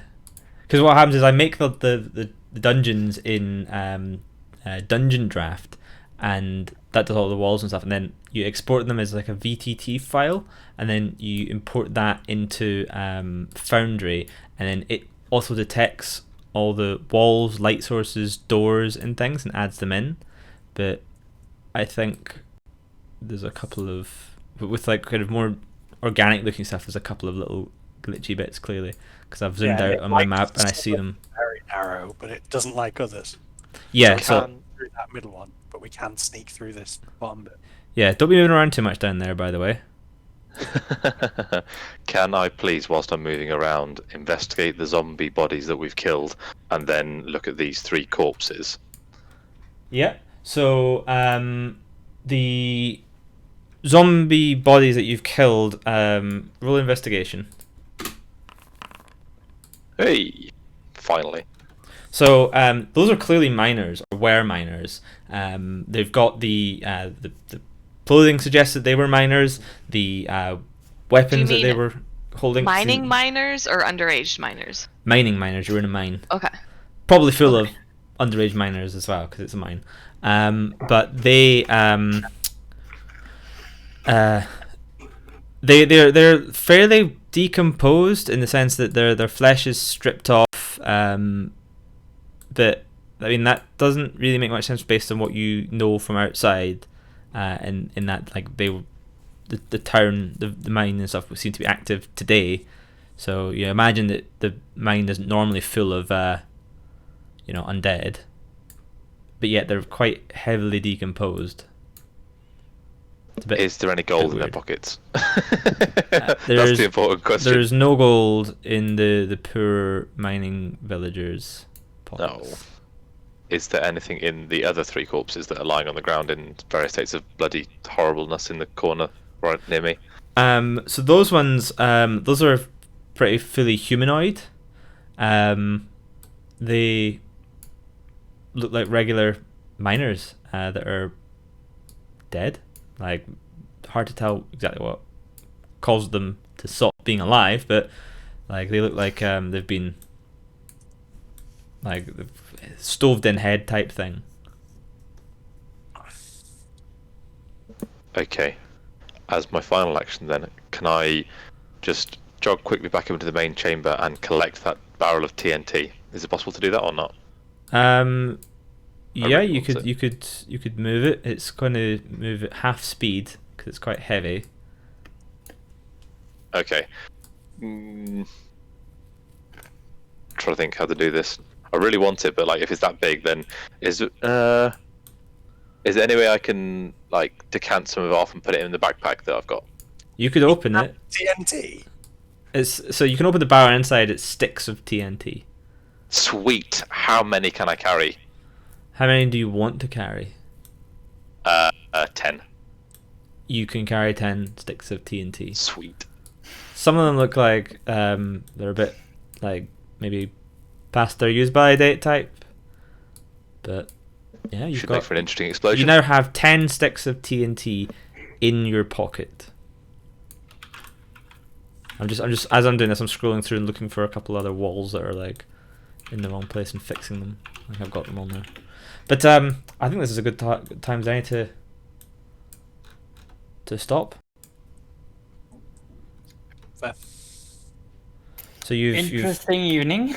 You've made it to the bottom of a mine that seemed to be active today, and yet currently has bodies and skeletons and some weird Tazros sucking goop. What the heck? Jesus. We'll find out next time what the hell is up with this mine. I'm just quickly looking on Twitch to see who we can host or raid, because I like to yes. like to do that. Yeah, so you're down the bottom of the mine after some interesting adventures. Tazros, that was very close. I know. But Tazros survived to fight another day. Did he survive unscathed? Who knows? I'm so glad we saved him, dude.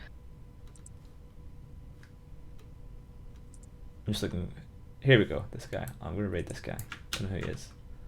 Okay. Well, anyway, thank you very much for watching, everybody. I hope you enjoyed it. I've been Ithaca Hawk. As usual, I'm Ithaca Hawk every week. I've been joined by Dwygon Omer, Discreeder, aka Kyle, Mizir, aka Starmiz, Chocolate Rain, who's busy with the cat, and Geeky Decorum, the artist formerly known as Rathnon Domitras. Thank you very much. Hope you enjoyed it. I just realised as we're finishing that the stream title still says episode 3. This is in fact episode 4. We tell you that at the start of the session. Well, I didn't listen to you, so that's my fault, and I will have to change it. But thank you very much. Hopefully you can all jump on this raid. Don't know who this guy is, but he's playing Eve, and he only has like 10 viewers. So see you next week. Right. Bye. Ciao.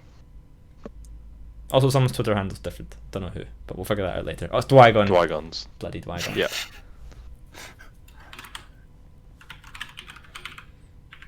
Okay. I think it changed like